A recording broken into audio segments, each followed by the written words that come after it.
So guys, we're about to start the event in the next 5 minutes.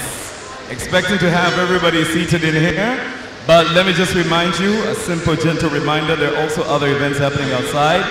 There are workshops, the IBM workshop happening outside as well, the French workshop, and the Hilton workshop as well.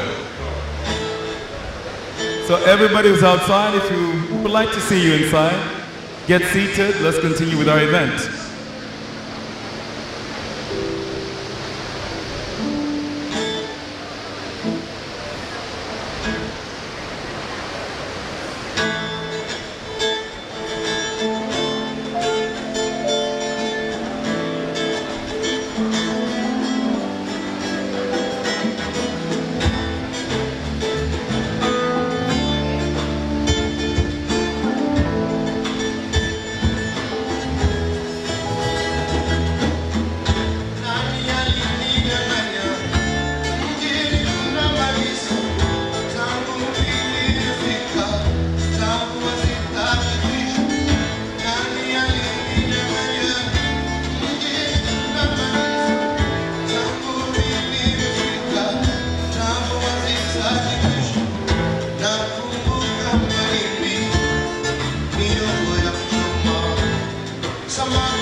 Thank you, Mr. Banana Zora and the B-Band.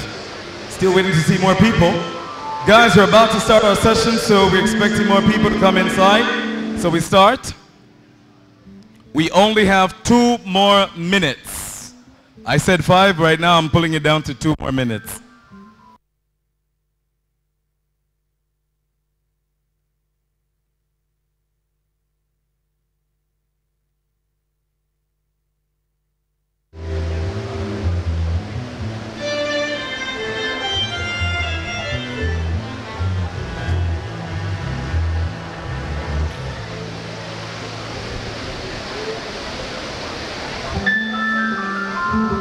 So the ones that are sitting at the back, can you please move forward? Guys sitting at the back, let's move forward a little bit so we continue the conversation. Hello, so when I say hello, you guys say hi. Let's continue this conversation now. Now don't make me start coming to your seats right now. Can we start going forward? Let's move forward a little bit. I'm sure there's more air, trust me. There's more air. You see this an open space, great ventilation, trust me, I've felt it.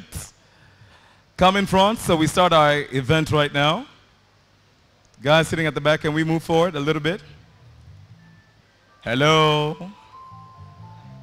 It's not a hard thing, don't worry. I won't be asking you questions. I'm not asking questions, I'm just begging, pleading for you guys to come forward. Just sit in the front. There's more air, don't worry. We don't bite.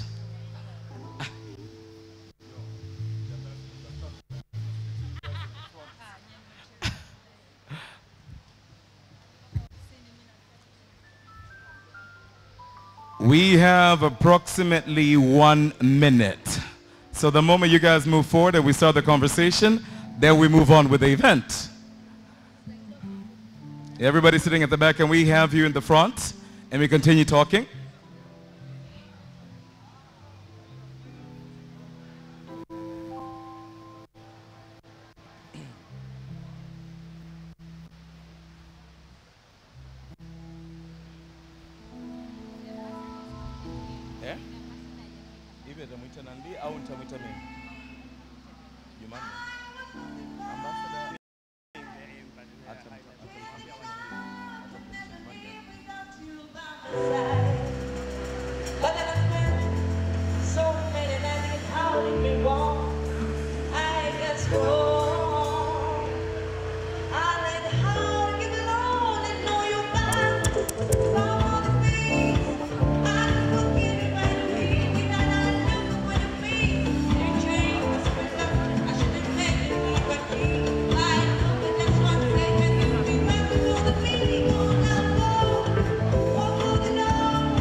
Big round of applause to the B band.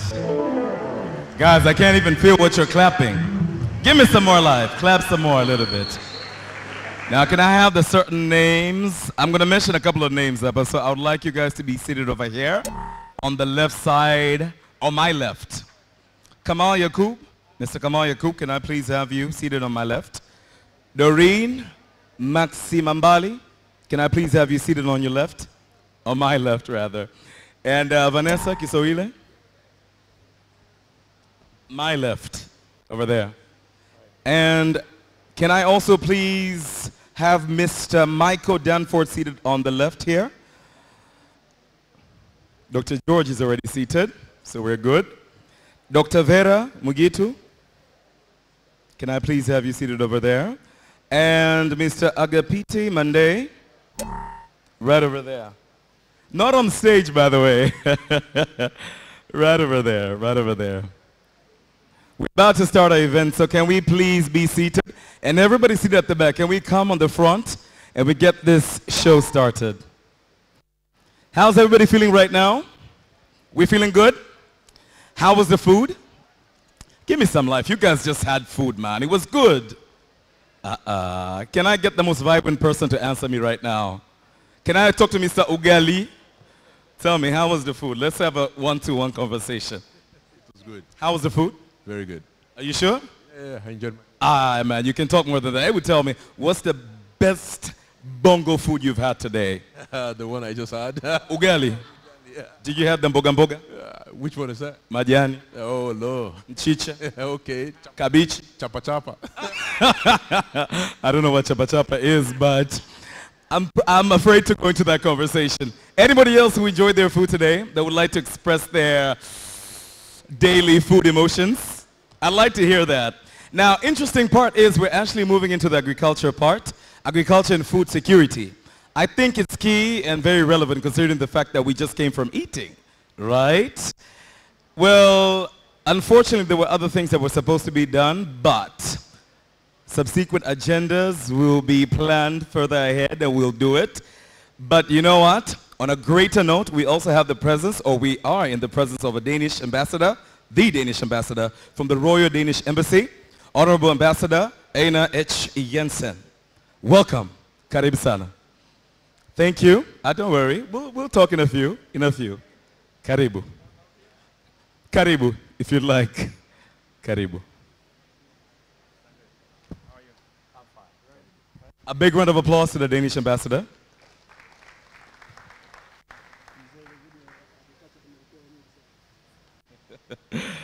Hey, and we also have a group, by the way, like I told you. In this particular group, have a seat, Ambassador. Have a seat. Have a seat. We're going to have a great discussion about agriculture and food security as well. Like I told you, we just came from eating, and today we're talking about data in the innovation, or innovation in the data age. Now that's what we're talking about today. That is the theme that we are moving forward with today. Now I'd like to call upon other speakers as well. Kamal Yakub. Can we have Kamal Yakub, CEO of Trotro Tractor. Karibu. Now this guy was very punctual as well, by the way. I like this panel. I like this session. Karibu. I'd also like to call upon Doreen, Miss Doreen Maxine Mambali, Director of Mkuza Chicks.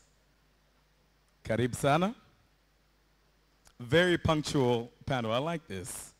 And we also have the moderator, Vanessa Kisoile, team leader from Sahara Sparks. Karibu.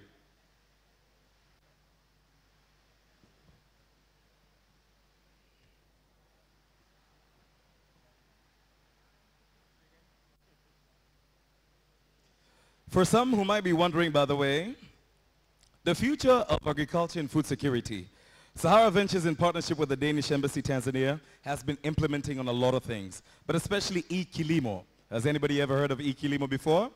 If you have, or maybe if you haven't, you'll hear more about this. Well, the e-Kilimo Accelerator, startup accelerator for the agri-tech startup, we're going to be learning a lot of things, especially on the fact about what are we learning from the project and what are we planning on doing more. And can we use more data to improve the food situation and agriculture of the country? So this is a great panel today, and we're going to be listening to the great conversation. It's going to be a fire chat conversation. After this, we also have another conversation, a fire chat conversation about food security and agriculture. Karibu.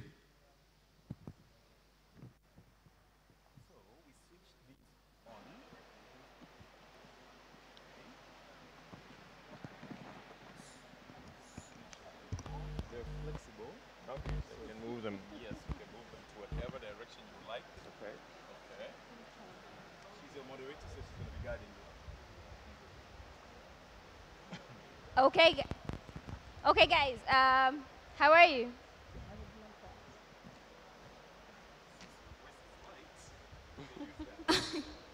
Okay, hi guys. How are you? I hope you had a wonderful afternoon and you had a great lunch. So, by the way, we were talking about food security, and we just had food. So it's a great discussion. So. Honorable Ambassador, the Royal Danish Embassy has been very supportive of the agriculture sector in Tanzania, and recently you were supporting the Ikilimo acceleration, which is accelerator, agri-tech accelerator to support agri-businesses scaling. Why do you think this is a very strategic move, especially in Africa? Thank you very much. Let me first of all say that, the whole agricultural sector is key to provide food for people. In this country, 70% is still living in the countryside and survive and live on the soil and the ground. What we have to look at for the future is that we need to leapfrog, we need to use the best technologies we can find to improve production and help the farmers out there to improve sales, markets, and so on. And it might still seem to be a long way because Tanzania has very little input on the farm side, only 10 kg of fertilizer per hectare, Kenya 30-40 kg per hectare, South Africa 60 to 70, Pakistan, who has had the Green Revolution, 180 kg per hectare. So of course they produce a lot more than we see in this country. But I believe if we can make the right input available, make the sort of possibility for farmers out there to have the best technology available and knowledge, because without knowledge you cannot perform your best way. And finally, I think also financing is crucial. Any farmer today, where do you get the money for your inputs? It needs financial inclusion, and a lot of good work has been done in Tanzania on that. Thank you very much. Back to you, Kamal. So Trotro has been connecting farmers to tractor operators and maybe even do more. What has been the impact of Trotro in Ghana particularly? Thank you very much. Just for the audience to understand from the concept of Trotro tractor, yes. We are the Uber of tractors, you can call us that. We connect tractors to farmers and get farmers tractor services as well. The impact, we've started 2 years ago. The impact is enormous, but I will center it around young people and women. So in particular district in Ghana, in the northern region, we found that a lot of requests is coming from women. And me being very curious, I wanted to understand why that is happening. And from a little bit investigation, I understood that women need time. They value time. And so when they request for tractor services, it saves them 4 days. So what a tractor can do in 2 hours, wow. They spend 4 days in doing that. Okay. And so when the tractors came into their area, they are the first to request because they know the value of time.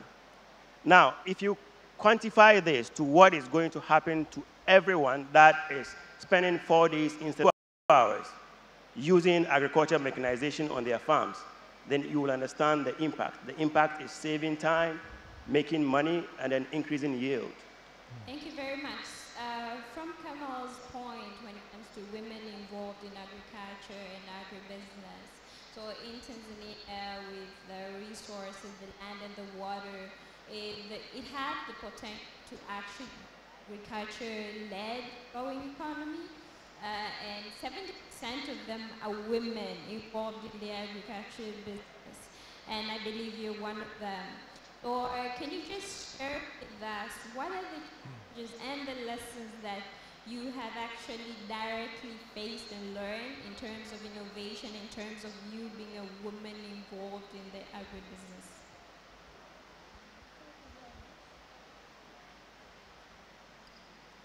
Thank you very much. As we all know, now the world is evolving to data and then to the digital world.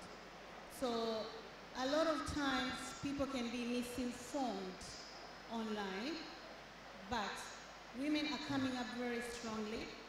And I found out that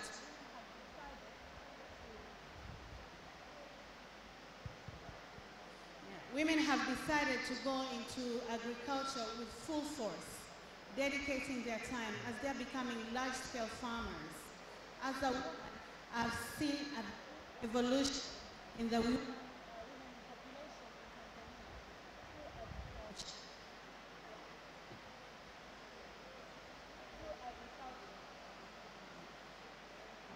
You can use this.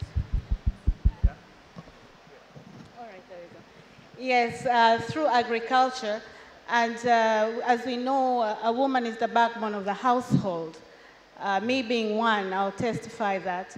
So through that, we have seen more children are going to school, and even the GDP of the country has grown up immensely. This is because of agriculture. Thank you very much. Back to you, Honorable Ambassador.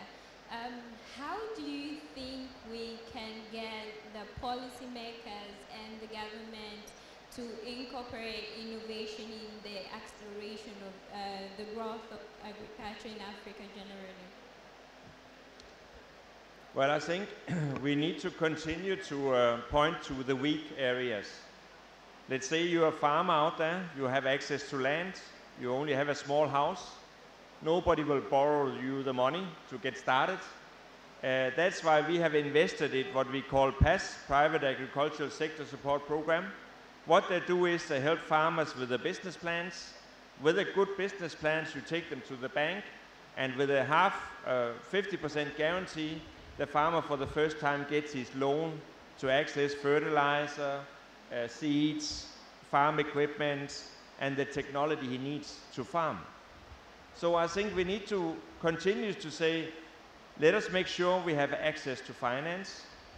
Next, let us make sure you can do transactions. When I came to Tanzania, I was amazed to learn that only 16% has got a bank account. Now, if you want to be a businessman and buy and sell, you need access to financial transactions. Now, luckily, M-Pesa has come along, and today, Tanzania, 70% of the population can do transactions, not because they have a bank account, but because they have access to M-Pesa and other tools. So this kind of financial inclusion is very, very important. In Mozambique, a neighboring country, we're down to less than 30% that are financially included. So, you know, access to finances, access to transactions, and then developing the tools.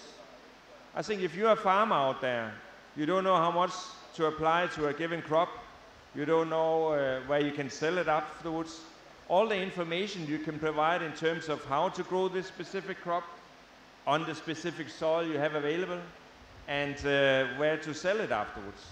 And about soils, we don't always know, but in some places you have remote sensing, you can sense from the above, you can survey soils, and you can make that available for farmers as well.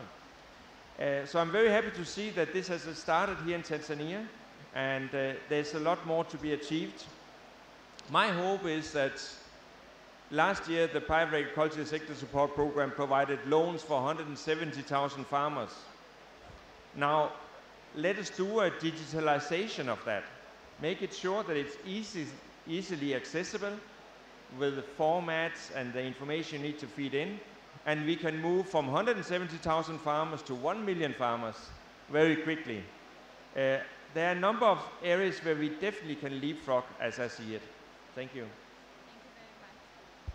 Thank you very much. Back to you, Kamal. So you're providing access to actually tools that support these farmers. Who do you think are the key players to actually facilitate the future of agriculture and food security? Yeah, thank you very much. The key actors in this is the youth. I consider myself youth too, so having access to what is currently available is a very important tool, and that tool lies in the hands of the youth. We know how to use internet better. We know how to use smartphones. We understand how internet and other things work. And so for us to move agriculture to the next level, it is the youth that are going to do that. If you look at the average farmer in Africa right now, it's about 55 years old. And if we don't change the way things are done, means in the next 10 years, we are going to lose our farmers, and there is nobody to produce food for us. And now, if we don't also make agriculture attractive to the youth, who are currently, most of the time, unemployed, then it's going to be difficult to change the system. The easiest way to do that is to empower youth through what is happening right now. So you have a lot of agricultural technology companies coming out. You have those working in agri-mechanization like my company. You have some of them using digital solutions to bring cattle farmers on board. You have some using technology to IoT stuff to make things possible so you can irrigate your farms with solar pumps and other things. Now, all these technologies need to be encouraged. And the best person to do that at the moment is the teeming youth who make up the population of Africa. Thank you very much. Back to you, Doreen. Speaking of access of information, how much do you think access of information has impacted your business directly? Thank you very much. It has impacted my business big time, big time. You know, we all know information is power. And through the innovations that are going on right now, people are constantly informed, constantly informed. The new ways of farming, new seeds, new manures, and all that. So it has impacted my business big time, and it has impacted people's lives in general, which is very important.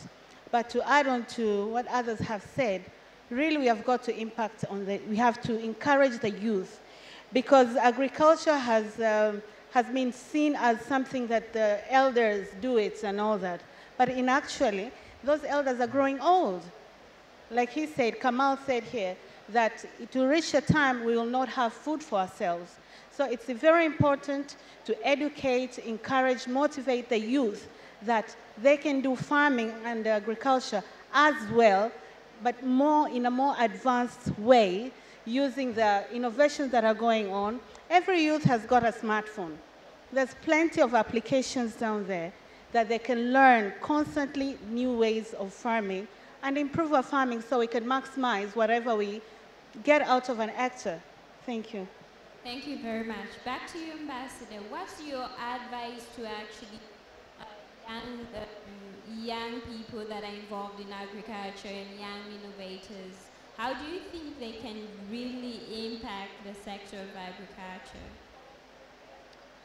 Thank you. I think let me first say I very much agree with my friend here. It's a young generation that will bring out the new technology and new ideas.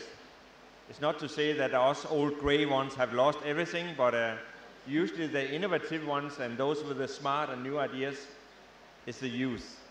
On top of that, in Tanzania, you have 800,000 young people coming out on the workforce every year. We talked about women's role also, because 70–80% of the farm work or work done in agriculture is actually done by women. So I think the two groups to watch here is the youth and women, and they must be included in whatever is taken forward.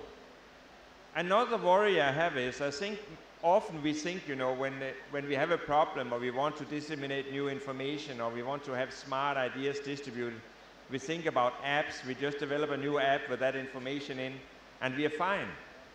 But sad to say that when we go to the countryside, you know, people might still have mobile phones, but they're not the number of smartphones around as we see in urban areas. And the coverage in terms of net and internet and so is a lot less.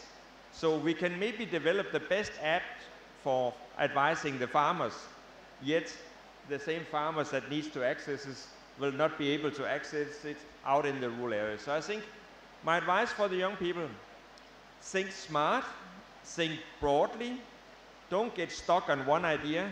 This is how we save it. Come up with all your ideas. And I'm very happy to say that, you know, eKilimo Accelerator is there to identify ideas, take the best ones, build on them, let them grow, let them develop, grow up to be adults and be a good dissemination tool or good learning tool or the best new idea to do farming. So definitely I can only confirm, use this there and don't narrow your mind. I would try and keep it as broad as possible and look at all options. We might sometimes find solutions that we never thought about. Thank you very much. Back to you, Kamal. So I get a seat very well, because this is, so you spoke about the impact of Torture in Ghana. Are you thinking of scaling GOT to other countries in Africa? And maybe how do you think of using innovation to actually support the growth of you know, agriculture in other countries in Africa?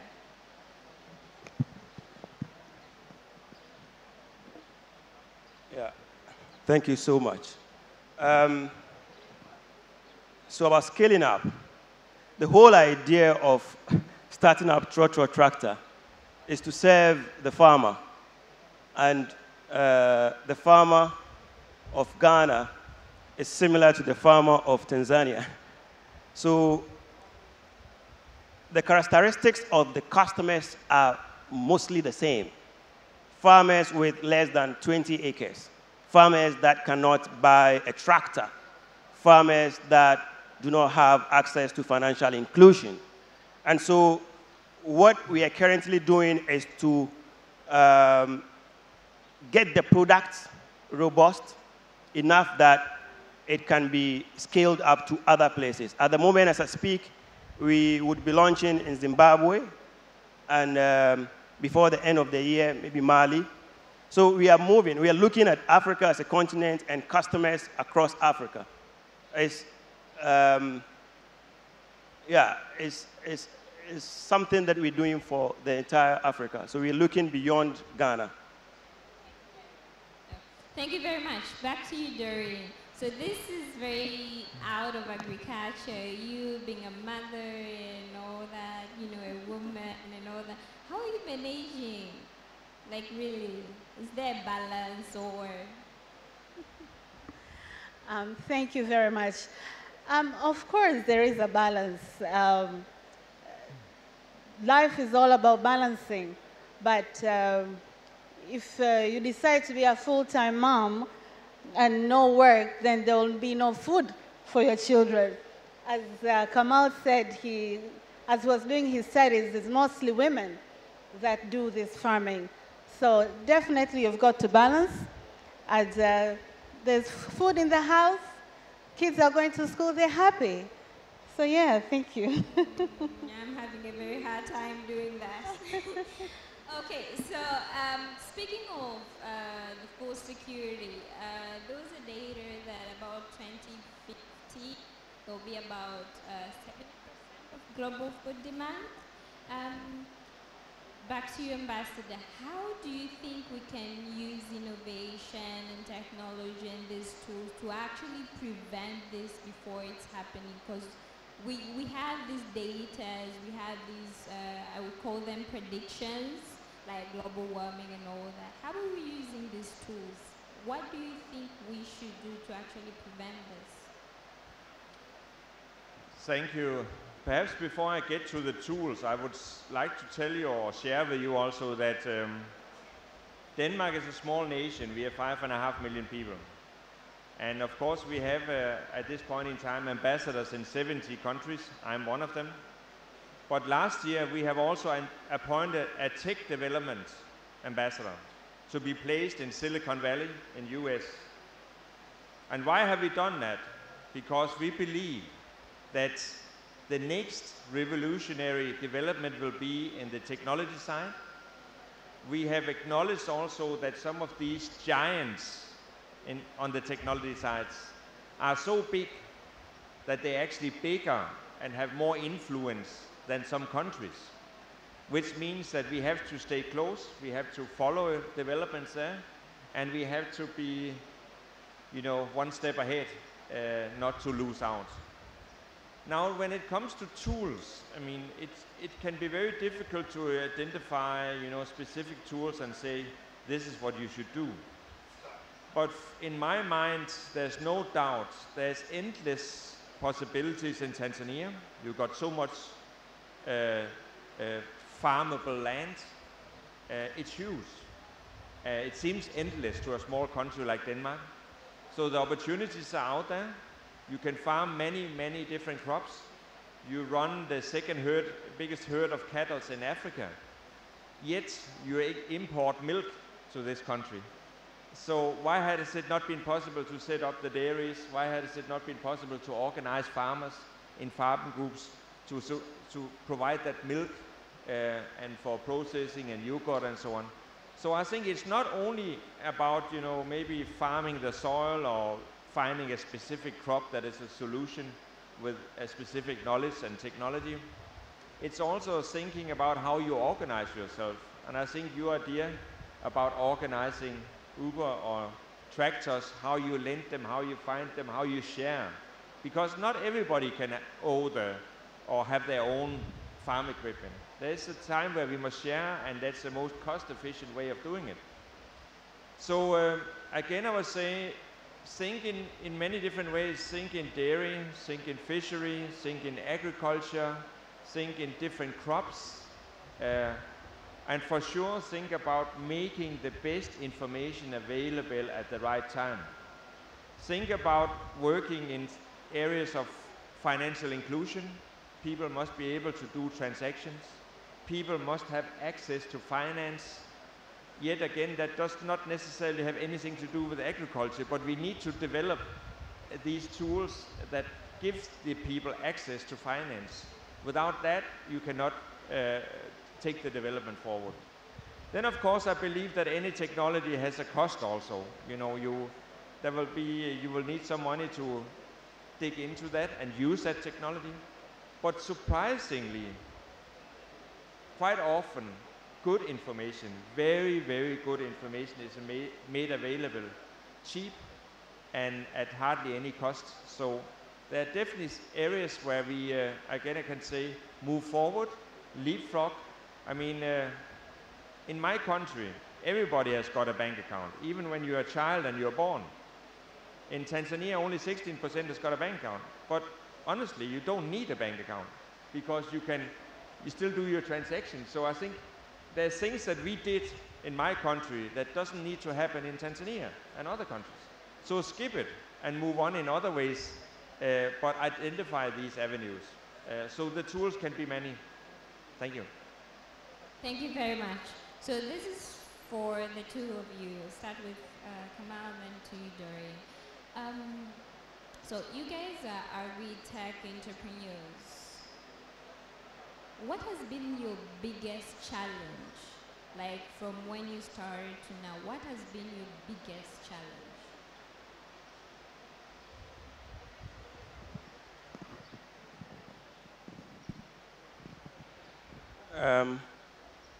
The biggest challenge is adaptation of technology that you bring. So you come out with an innovative idea, and you are very excited about it. You get to market, and then the time it takes for your customers to adopt it is longer. Now, if you don't have support system around you, you could break down. But that is the biggest challenge. Before I started, I thought money was the biggest challenge. But when we started, you see, you become like a magnet. Everybody wants to come and bring money to it. But then how do you get the end user to adopt the technology? And that is understandable. I think people have done something for 100 years. They've done it in a certain way for over a century, and you want to bring a change within few months in your mind. That is crazy. So, but the fact that it's not happening, for me, is a great challenge that we need to tackle, and not just the innovators, from the whole stakeholders involved, from the government to individuals, consumers, innovators, everybody. We have to understand that this great challenge is big, and we have to attack it with the enormous whatever we need, whatever we have, the power we have to engage people to understand that for us to move, we need to change. And that change needs to happen. Because if it doesn't happen, then we would innovate and it will not get to where it's supposed to be. For example, I want to work with the government of Ghana for the past 2 years, and it's taking too long. So the change is not even in the people we intend to use the innovations. It's also with policymakers as well. You'll be talking from the top. You have to change people's mindset. And you have to also deal with the farmers. Now, that is a great challenge. Yeah. Thank you, Kamal. Yes, Doreen. What's your biggest challenge? What has been your biggest challenge? Coming from my background as a poultry keeper, my biggest challenge has been access, not only to me, but also to my clients, farmers, is to access finance at reasonable interest rates. That has been very difficult. And also for my clients, my farmers, is to get the knowledge of how to rear a chicken properly, so at a particular age, it's ready. Instead, they try to do shortcut ways to minimize costs. At the end of the day, the quality of the meat is not as good. So for me, really, is information, right information to the farmers. So I believe through the innovations and the internet and all, they'll be able to get the right information so we can start keeping the chickens professionally in a better way than we used to. As Kamal said, is to change. If we don't change, we can't grow. So we are just at the right age. We have to educate. And also, people are worried about the quality of chicken that we give them, hormone growth promoters and stuff like that. No, there's no such thing. Again, is the knowledge and information, really. So there are no problems to the chickens, you know, the ones that are made to grow faster than their times. There are really no problem. No, of course, there are people who do that. You can't control everybody, but that's it. We have got to educate. You understand? We constantly do, but you can't control somebody in their farm. They do whatever they want. But once you educate them, I believe, they will do the right way. They will change. Yes, and you also can control people eating chicken, because I eat a lot of chicken. Yeah, chicken meat is good. Okay, so back to you, Ambassador. It's been really great talking to you, discussing this. I have a bit of a concern. We're talking about innovation, we're talking about digital tools to these farmers. But for instance, in Tanzania, like a big, large number of these farmers don't even have access to those digital tools. What do you think the role of maybe the government and other stakeholders in this? What do you think they can do to actually accelerate this? I can't say they can just lend them the tools, but what do you think can be a proper way to actually solve this first problem, then solve the other? Thank you. Of course, it's a problem when people do not have access to what they need. And the access can be in many areas. I mean, in your country, many people do not have any proof of the land they are farming. That, of course, doesn't hold well with the banks if you go to a bank for a loan. So proving, having title deeds, yes, that helps to having access to your land, of course. Otherwise, I would say for a government to develop this area, there must be some carrots out there. I think it's important that we work with incubation labs or accelerators like Sahara, that you give a space. You give a space for the young people to come with their ideas. You let these space flourish or develop the ideas. You take the best of these ideas forward, and any government must be prepared to leave that space for the young developers. It's not to handcuff or to be too tight on this. Let's try out as many ideas as possible. Then I have one big wish also. It would be great if, imagine everybody in Tanzania had access to Wi-Fi or internet. Imagine, I mean, there are solutions out there where you can span an umbrella across a small urban area or whatever and provide quite cheap access or Wi-Fi to everybody in that area. Imagine if that was a policy of government, you know, to make that available in a cheap and affordable way. That, I think, would be the best sort of trigger to move forward on development and technology, developing the solutions and so on, and giving access. So I think it works both ways. We need a government with a positive attitude to development or diplomacy.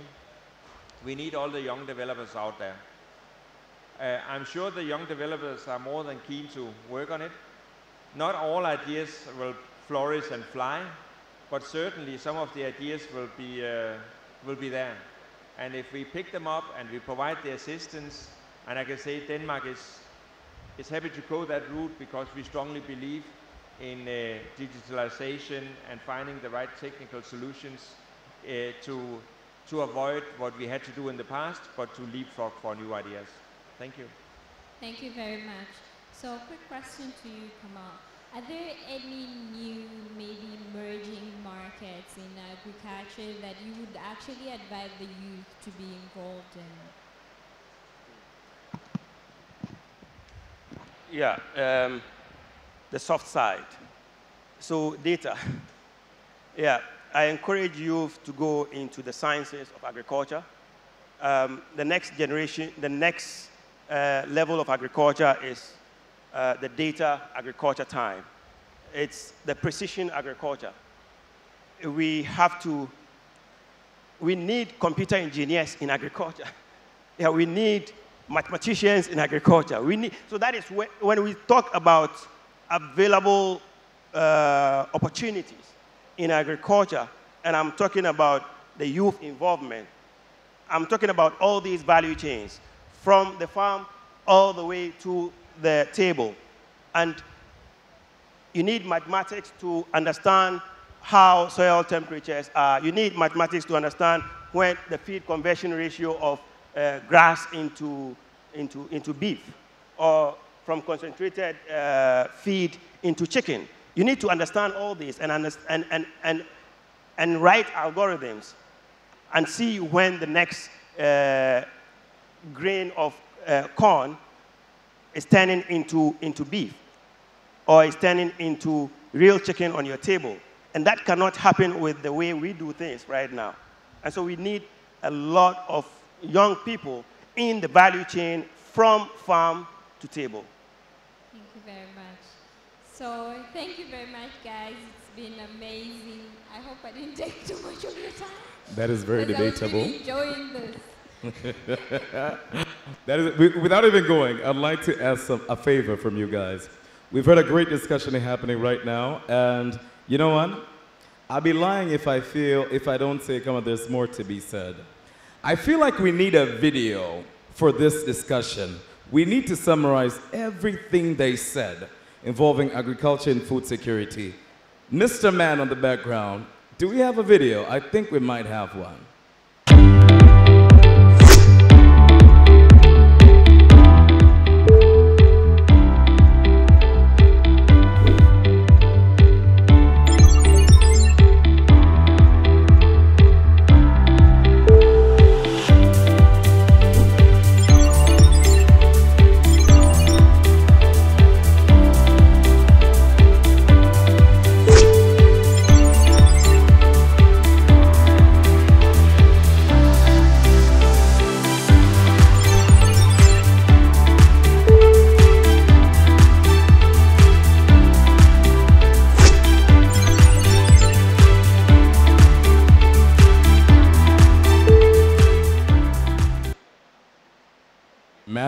Imagine the possibility.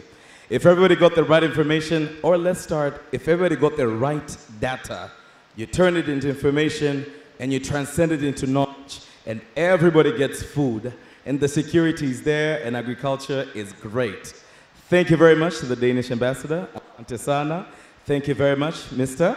Thank you very much, the whole panel, by the way. Asante sana, it was long and very, very progressive and very great. Asanteni. Now, we're not even done yet, by the way. We're talking about, no. I'm done with you guys for now, but I'm still talking about food and agriculture. Asanteni. You may get back to your seats. Thank you very much. So, we're about to go into a very interesting part. We're about to pitch. We're about to have a good discussion about food and agriculture. But I would like to call upon a couple of people on stage. First of all, I'd like to call upon Mr. Michael Dunford. Welcome. Country Representative, WFP, Tanzania. Karibu. Thank you very much. Karibu. And I'd like to call upon Dr. George Mulamula. Happens to be the CEO of DTBI and founder and CEO of DAR Technohama. Dr. Mulamula, Karibu. Makofi, you're allowed to clap, by the way. You're allowed to clap. Don't be stingy with your claps. And we also have Dr. Vera Mugutu, member of the investment committee of FSDT. Karibu.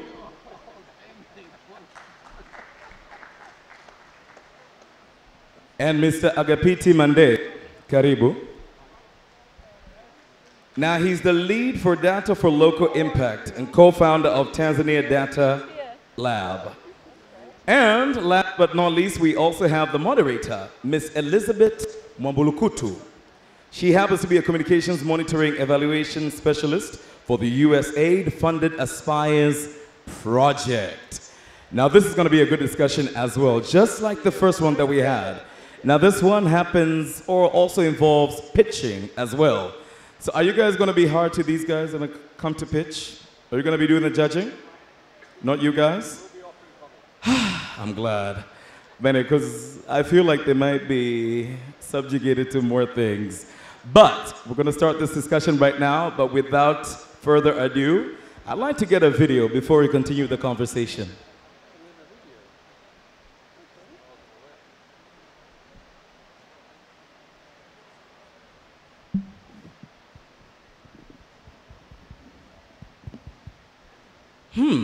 Okay. So we start with the conversation. Okay, good. Thank you. Karibu. Thank you. Good afternoon, everyone. as introduced, my name is Elizabeth Wambulukutu, and it's a great pleasure to be here with you all. It's also quite inspiring to be surrounded by such innovative minds that are working in the space of agriculture and food security, as well as other sectors from across a number of countries in Africa. Now, without further ado, I would like to welcome Mr. Michael Danford from WFP, who will be giving us a snippet of what WFP is doing in Tanzania. Welcome. Thanks very much, and good afternoon, everybody. A couple of years ago, the Sustainable Development Goals were launched, and SDG 2 effectively equates to zero hunger. We're trying to achieve zero hunger.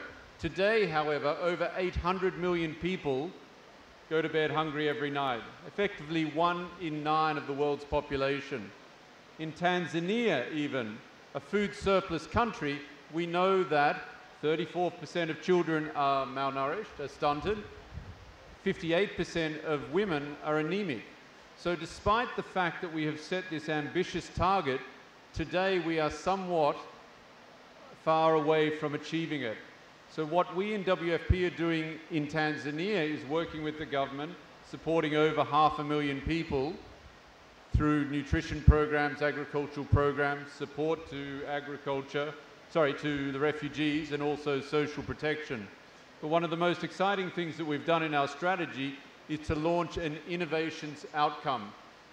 How can we tap into innovations that are happening either here in Tanzania or elsewhere in East Africa to support this ambition to achieve zero hunger in Tanzania and around the world?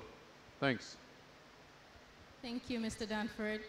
I think it's very obvious that food security is something that's urgent in not only Tanzania, but Africa at large. It's an important topic in the sense that it cannot wait until tomorrow. One of the UN reports says that by the year 2050, over half of Africa's population will be based in Africa.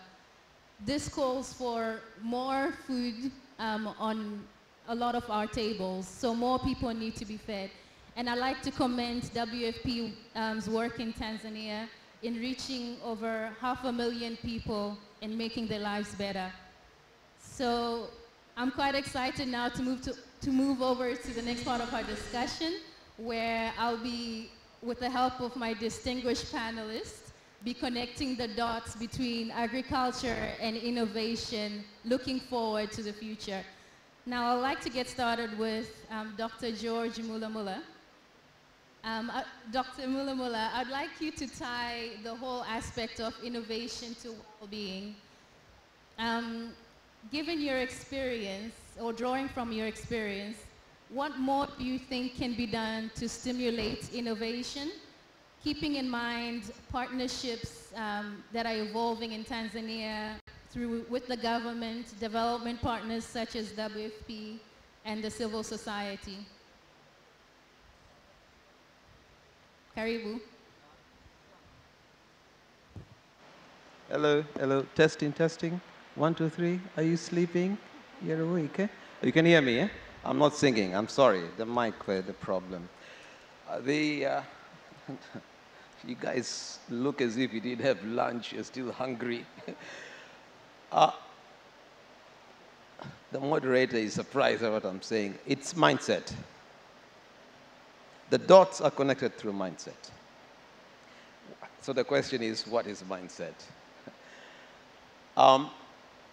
Innovation, okay, requires you to sit down and come up with creative ideas. A colleague from IBM gave us the definition of innovation this morning, but he gave it from the context of the Western approach to what innovation did and gave us examples of the pen and the car and so forth.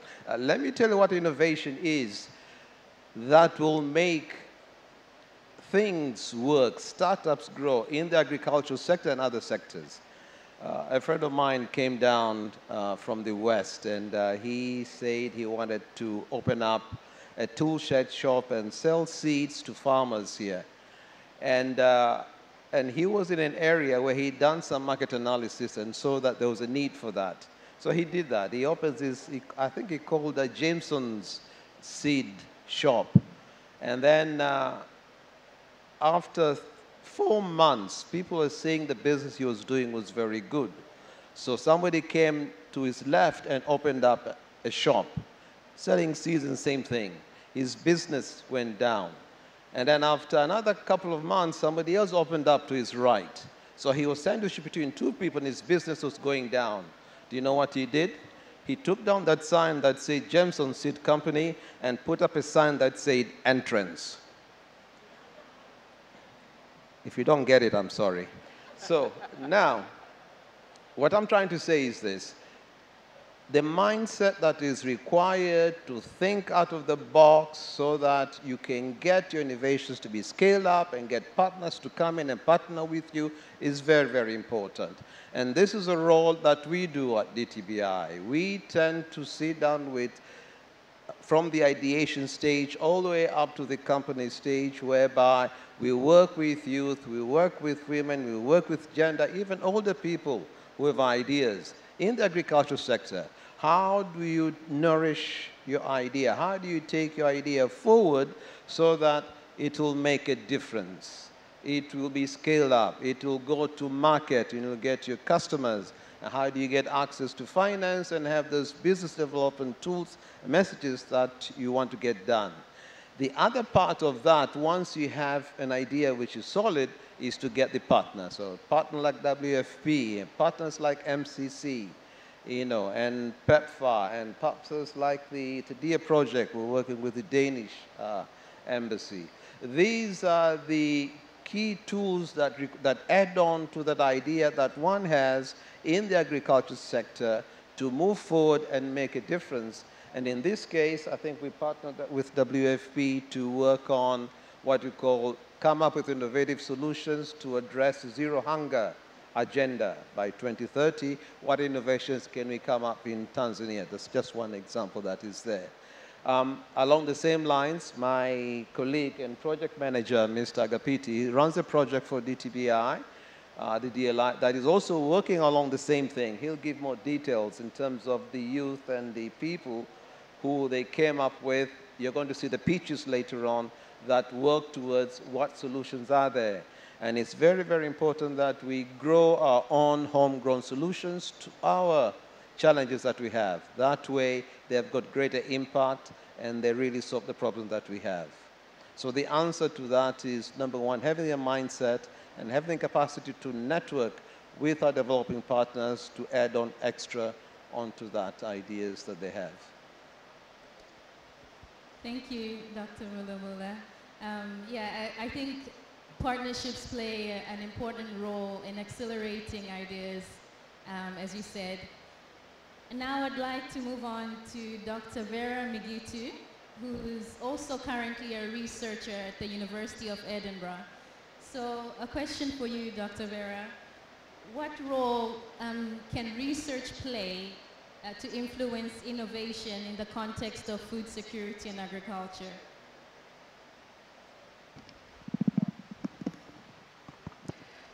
Thank you very much. And before I talk about the role of agriculture, I want to emphasize on the mindset that we need to find solutions, or we need to find interventions that can change the current mindset.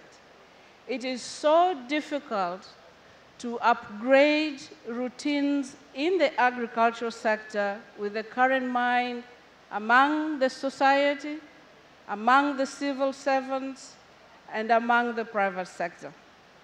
And in terms of innovations which are in the agricultural sector right now, it's very important that we remind ourselves that things have changed, that the population is growing, and OECD, the UNFPA estimates that there will be 9 billion people in 2050, and this means more food will be needed, And at the same time, we need to deal with the challenges of climate change. We need to have technologies that use less water, produce more food on a smaller piece of land. We also need to produce more food and be able to distribute it. So the question of food security is no longer how much you can produce for yourself, but how much you can gather for yourself. So it means we need technologies that improve production in terms of producing more with less resources. We need technologies to minimize post-harvest losses so that all what we produce can be used. We also need technologies to ensure food safety in terms of maybe antibiotics or any other hazards in the food. We also need technologies that reduce transaction cost, that food can be distributed to everybody and still be affordable. We need to have technologies that can store food for a longer time, technologies that address seasonality, that you produce maize maybe in July, but you can still consume it throughout the year. Now, how these technologies can be developed and how can the technologies be adapted or adopted, and how these technologies can be put to use is the question of another type of innovation. So we need science that can inform us on how to arrive at solutions which solve the challenges that I mentioned, but at the same time, we need organizational solutions, how to handle food, how to handle how to distribute food, and how to increase the shelf life of food. We also need to think around increasing specialization. Having everybody doing everything is difficult. So we need, because with the current distribution patterns, we need volumes so that we lower transaction cost. So we also need to think in terms of organizational innovations that will bring solutions to the current problems that we have. Now, what is the role of research?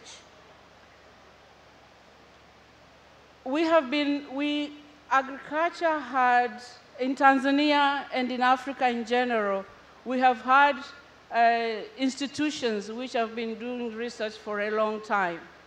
But still, our agricultural sector is underperforming. And the question is whether we are doing the right research, or maybe we have wrong institutional arrangements to do research. Many times the issue has been on financing. But I will say we need to, before we even think how to finance agricultural research, we have to look at how agricultural research is organized and the role it is playing. We need to have research institutions which create a body of language, a body of knowledge which is relevant to Tanzania, which is relevant to our communities, which is relevant to our farmers. So the role of research is actually to produce knowledge which can be turned into solutions and which are relevant to our communities. We also need, another role of research is actually to inform on how existing technologies can be adopted or can be adapted. What I will say, we don't have to invent wheels. We also be ready to learn what has worked elsewhere and work to adapt, and that is part of research.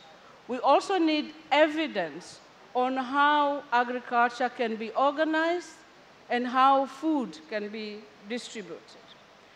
What I wish to highlight very quickly is whether we believe in our research institutions in Tanzania.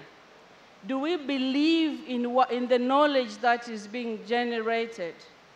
If not, then we have to go back to the drawing board and try to build these institutions in the manner that they will be able to generate the knowledge that we can use and give the evidence that the private sector needs, the evidence that investors need, and the evidence that policymakers need.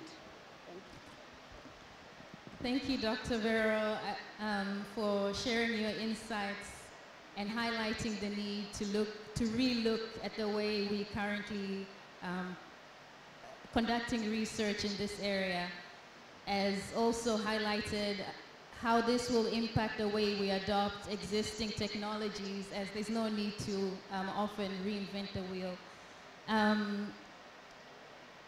Now going back to Mr. Agapiti Monday, drawing on your experience in implementing data-driven solutions, successful data-driven solutions, and also the recent collaboration with WFP Tanzania on the Zero Hunger, Zero AIDS Challenge, what lessons can you share that can be applied to the agriculture sector and food security? Right. Hello. Right, thanks a lot. It's quite interesting. You know, your question is a bit broad, but I'll try to be very specific. You're not getting it? Yeah. Right, so yeah, that's great. So I'll really be very specific on what you've just asked, since you know it's a bit broad. But I just want to talk about the obvious, which is that you know, between 47 and 50% of land in Tanzania is arable land. You know, it's land where you can, you know, do your agriculture. It's very useful for agriculture. The obvious as well is like 80% of, you know, farmers in Tanzania are subsistence farmers. So again, that's an opportunity. But the very obvious is that Tanzania itself is a market, you know, as a country with all, you know, the 50 million plus people, all the, you know, 45% to 50% arable land, you know, that's an opportunity, and Tanzania can sustain itself. Now, coming to, you know, the innovations, really, we have been, you know, related to various innovations related to, for instance, the e-agriculture extension services, you know, whereabouts, you know, some good innovators have come up with ideas to make sure that the knowledge transfer, you know, the education is extended to the farmers, you know, as far as, you know, northern, western, eastern Tanzania. But as well the GPS positioning innovations, you know, to make sure that, you know, where to know where exactly the land is, water bodies are, you know, road paths are within the farming areas. But that hasn't been only, you know, part of what has been done. Currently, you know, the new kid on the block has been, you know, drones. You know, drones for disaster management, you know, for making sure that they're measuring the soils, you know, moisture and other things, very scientific. Now, all these innovations have come about in a time where the funders, you know, various donors are very much excited to put a hand and contribute to the economy of Tanzania, whether through the government or the private sector. You know, innovations to do with apps, which currently have been seen as, you know, a normal thing, but in the Tanzania ecosystem, it's not normal. Whereabouts, you know, a farmer can be able to access, you know, the markets online, you know, to get information about whether to get information about what exactly is going on around the country.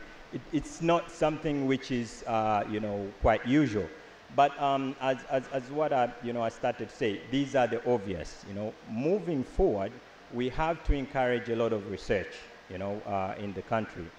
We have to encourage a lot of these donors, when multinational organizations, donors like, organizations like the WFP, the MCC, PEPFAR, to come together, as they have come together now for this Zero Hunger, Zero AIDS, challenge, but as well the technical people, the incubators, the mulas of Tanzania, should come together, and make sure that their technical expertise with, various universities like the Sokoine University of Agriculture, Nelson Mandela University, all these think tanks are coming together to get a solution whereabouts we won't now be relying only on donor funding.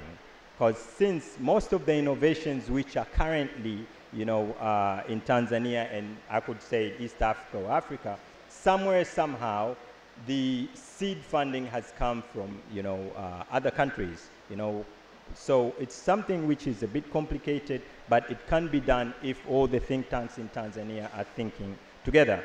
And moving forward with the kind of innovations, they should, while I've mentioned, the very sort of like high-tech, like drones and others, but there are simple innovations which can be done to make sure that the produce in the farms are not stuck over there. In Tanzania, for instance, like regions like Iringa and others, they are known for, tomatoes, onions, the basics, right? But most of them are ending up only in the farms, right? So innovators, I'm just challenging, the innovators who are in this house today, that in this room, that come up with very simple innovations which are not relying on this heavy technology which I've just mentioned.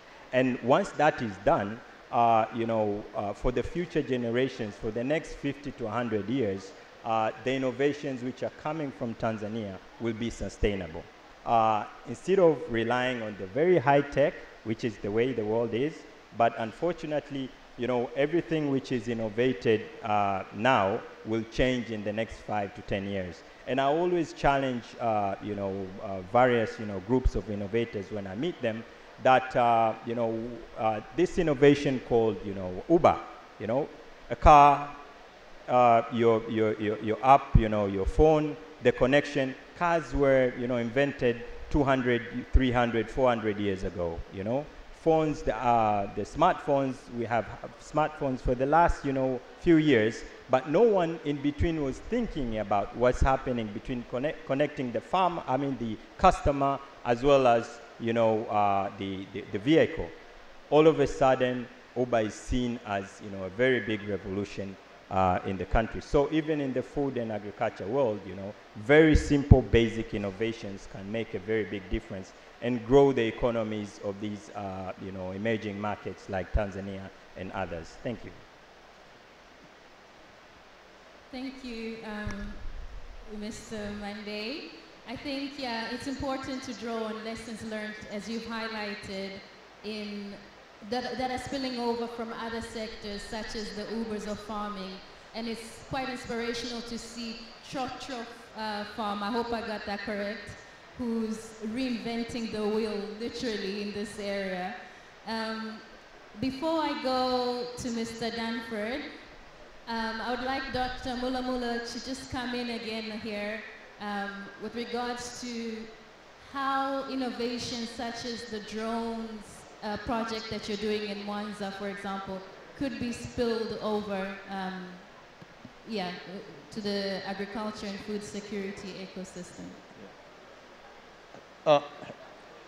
There are two aspects to that.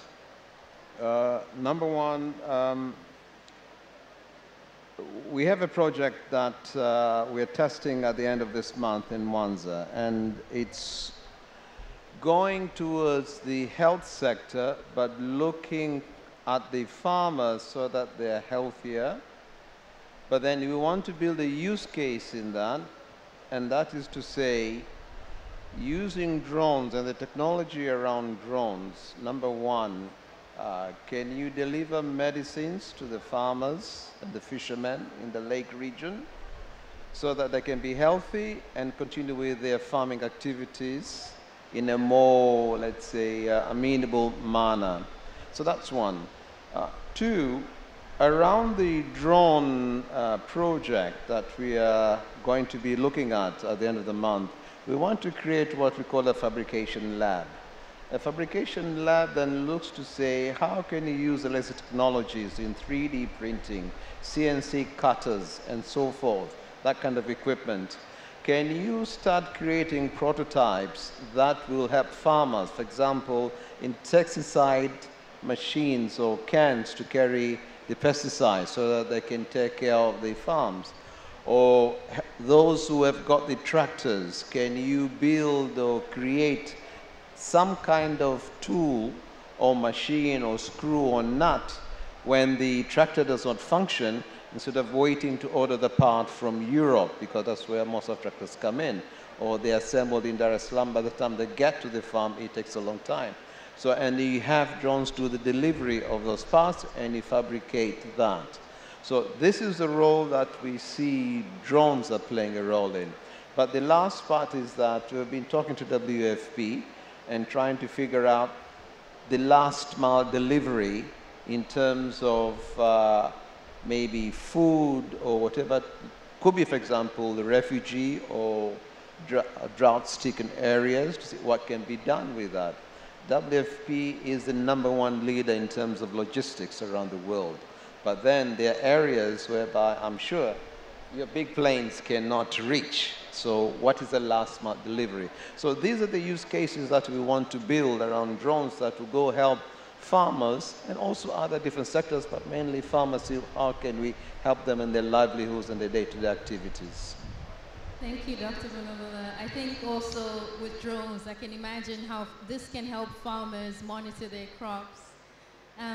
Now, looking at the way to reshape agriculture and food security, Mr. Danford, how do initiatives such as the Innovation Challenge help us to move beyond business as usual? Sure. So I think we've heard this afternoon really both the opportunities and the challenges. And when I first arrived here, I was encouraged by what I heard of Tanzania, a very innovative place, a lot of good activities happening. And so what we've decided to do is really test the waters. Are there really good innovators who can help us overcome some of these challenges that we've identified? Can we start to unlock the potential that exists in Tanzania? And so we went into a partnership with MCC PEPFAR, with DTBI, with DLI, and we've now run a challenge focusing on or looking at solutions to improve food security and nutrition, particularly for vulnerable populations, including those with HIV/AIDS. And we've now had, since we opened about 3 months ago, we've had 188 teams apply to participate. We've had the teams working. We've now been able to reduce it to a short list of 22. This week with DTBI and DLI, we've been training them, and I think shortly we're going to have a pitch of about the top 5. And this is really to see, okay, what is coming up from the grassroots? What's the potential? How can these teams be further supported and stimulated? And is it possible to come up with something that we are now able to pilot, to trial, and potentially expand as a solution to the challenge that we've set? So we're very excited. This is the first time the WFP has sponsored a challenge of this nature. If we see positive outcomes, then we would expect that we will continue this into the future. We really want to harness the potential that exists here in Tanzania and East Africa, and we're looking to others to support our efforts to deliver on this Zero Hunger Challenge. Thanks. Thank you. I think the recurring theme here is the role of partnerships, and I commend WFP, Tanzania, DLI in constructing such partnerships. I think this is a source of inspiration that can spill over in terms of addressing and accelerating our fight for zero hunger. And I also like to commend Sahara Sparks for providing this platform for these innovators to pitch their ideas as well as get feedback from our distinguished panelists. And on that very note, I would like to now welcome on stage our pitches, starting off with Rose Funja from the Djembe Project.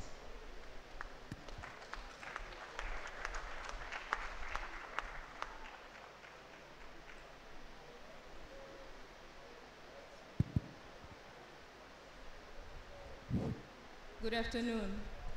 My name is Rose Funja. I'm the Managing Director of AgriInfo. Today, I'm here to pitch to you Djembe. So Djembe is Swahili for a farm hoe that a farmer takes to the farm every day. Djembe is set to give access to agricultural extension services to all household farmers in Tanzania. Earlier this year, we've been working in 3 villages in Dodoma, and we noticed 3 things. One, there's only 1 extension officer in 1 village. But then also, whenever we were talking to the farmers, they kept asking us about farming best practices, but then also they asked us about farm inputs, as well as soil health. So my team and I set out to actually answer these questions by putting information in the hands of the smallholder farmer using the feature phones. What we put in there is farm budget, best practices information, a way for them to request testing of soil, as well as advice from the agriculture extension offices. The unique value proposition that we have is that we have expertise in drones. So we operate drones that fly agricultural sensors. That means they're able to see what the extension officer cannot see with a naked eye on the farm. And once we collect that images, we process the images, and then we give the agronomist, and they are able to actually give actionable information to the farmers. We have a diverse team that have expertise in the drone, flight, data processing, ICT, and agronomists. We're set to actually give an impact to 1 million farmers out of the 4.5 million household farmers that are farming maize in the next 1 year. Today, we're actually here to ask for strategic partnership in 3 areas. One is with the telco operators so that we can actually disseminate our application. The second one is technical expertise in terms of contents, maize specific, so that we can have these contents in our platforms. And the third one is for organizations that are working with the farmers, so for us to actually do a testing of the application with these farmers. Ladies and gentlemen, I give you Djembe.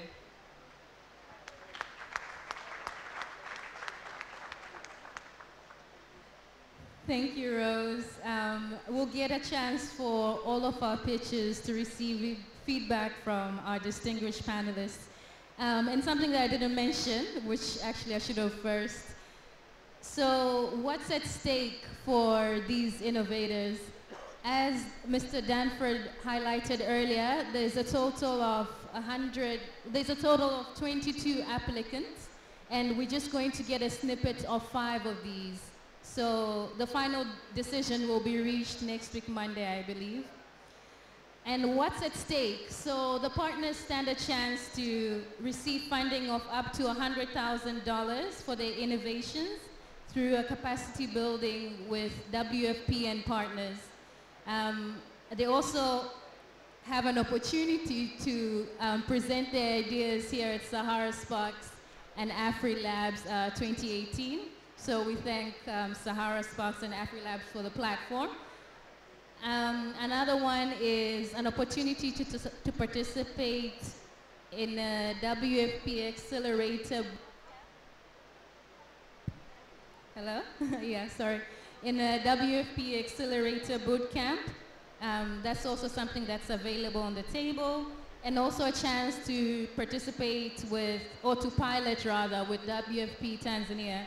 And last but not least, for the ladies, for the women, there's a special mentorship prize for our women or the female pitchers. So with that, I would like now to welcome our second pitcher, which is Linda Mlunde. And her project is Better Your Health.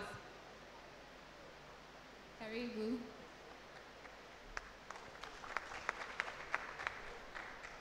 Thank you. My name is Linda Mlunde. I am a medical doctor and public health specialist. I'm here to represent Fabstech Company, talking to you about Better Your Health project. So, ladies and gentlemen, in Tanzania, we have a public health program. Tanzania ranks 62 out of 78 countries in the Global Hunger Index. This is alarming. Furthermore, Tanzania experiences a high burden of HIV. These two, HIV and malnutrition, are highly intertwined. And more than that, more than 60% of Tanzanians cannot afford nutritious food, even in areas where it is in surplus, due to gaps such as dietary diversity, nutrition knowledge, as well as access. But we have a solution. So our solution is a Better Your Health application. This can be used by any person. And how it works. A user has to input her information such as height, weight, the location, the types of food she eats, as well as the HIV status. And in the application, we have input the guidelines on nutrition based on the nutrition requirement, as well as the HIV status. Therefore, the user will get feedback on based on the nutrition status as well as HIV status. So by this, we expect that it will improve HIV testing because the user will input the HIV status, which is not compulsory, by the way. But furthermore, by getting nutrition advice based on your status, then we are addressing malnutrition. In this case, we will address the epidemic in the country. So I call upon everyone to take steps in bettering your health, and I thank everyone who supports this event, as well as addressing malnutrition and HIV. Thank you very much. Thank you, Linda. Just to bring you back to this pitching session. So these pitching sessions are all about accelerating our efforts to reach zero hunger by 2030. And now I'd like to welcome Ray Kiliho, and the name of his project is Precision Farm Management System. Karibu. Hi, it's good to be here. My name is Ray. My company, Cartech, is a precision farming company. So what we do is we ensure smallholder farmers run their farms profitably. So farming in Tanzania can be very stressful as a farmer or as an investor. So you come to a point where there's an issue with appropriate information. You come to issues where you cannot get like enough amount of access to credit to expand your farming business. There's an issue of translating the information you get. You can get details about pests, diseases, you can get fertilizers and agrochemicals, but then what exactly do you do with this? So our company is developing a platform that will leverage the use of smartphone to effectively do two major things. Manage the farm efficiently, but also ensure that not only farming, but then farming as a business.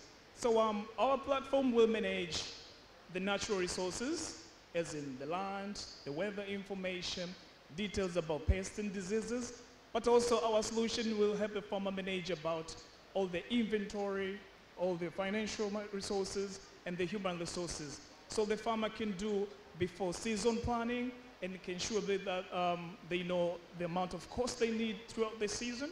And then when they start the season, they can be sure that they manage everything they planned upfront.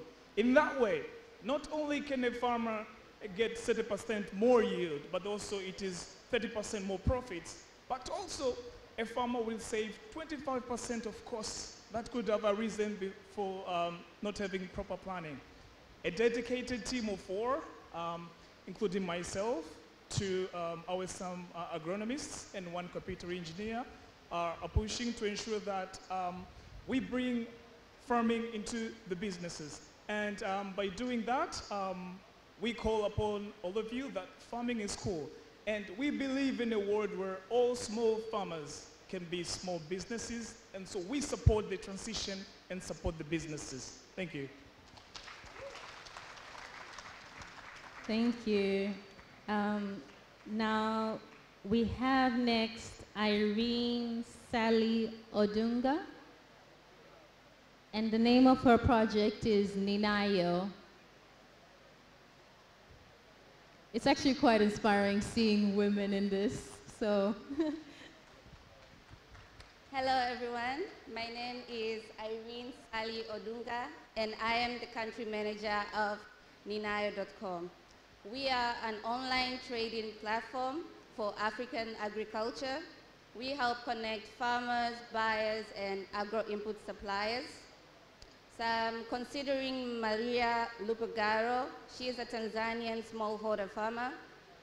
Like many other Tanzanian smallholder farmers, Maria struggles to sell her crops at a fair price, and she also struggles to buy and afford agro-input for her next harvest. So with Ninayo.com, Maria can sell she sold her crops and earned an extra of 21% income. And she now has a digital record of all our transactions, and she can budget for the future. On top of that, Maria can now, with the budget, order agro-input directly from the warehouse at a 10% discount.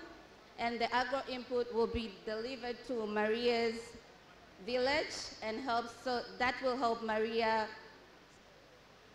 with the cost of traveling to town to buy the agro-input. So currently we have over 35,000 users on our platform with 1,000 of transactions that are verified.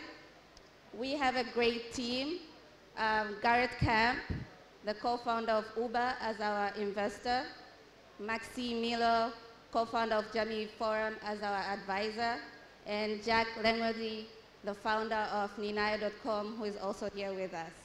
Thank you. We are trying to raise 1.2 million seed round, and we believe in 2018, no farmer should be disconnected from the market. And there is a huge opportunity for technology to help smallholder farmers and make profit. We have the tools, we have the team, and the business plan.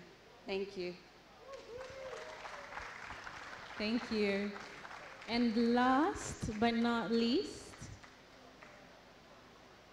we have Paul Israel. And the name of his project is Red Cot. Welcome.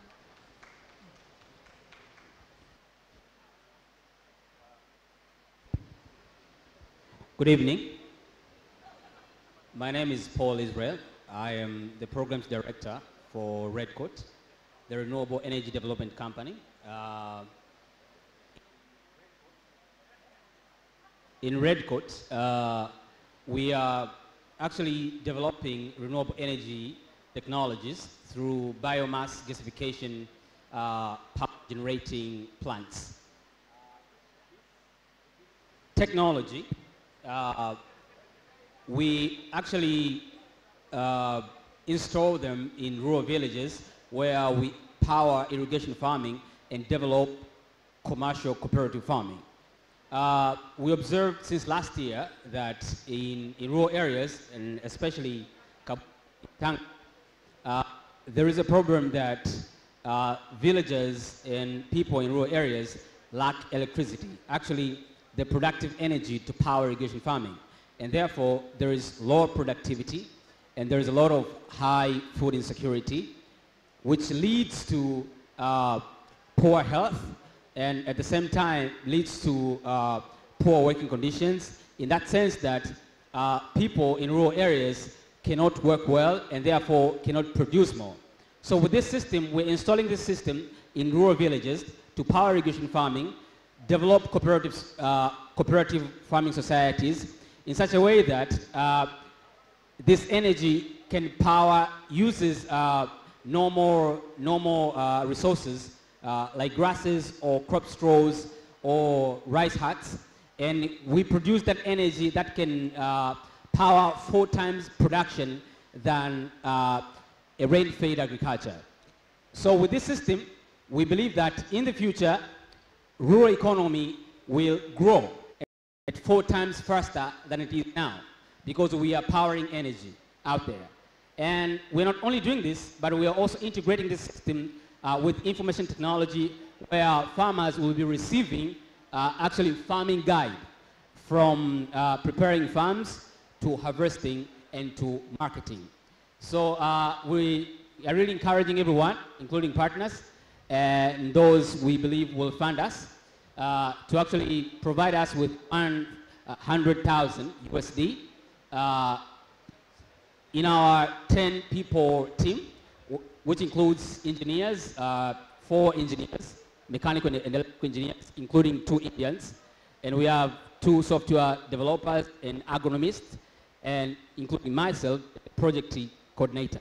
So we really believe in a future where farming in rural areas will be commercialized in such a way that people will have improved food security, people will have improved income, and therefore a better tomorrow for Tanzania. Thank you very much.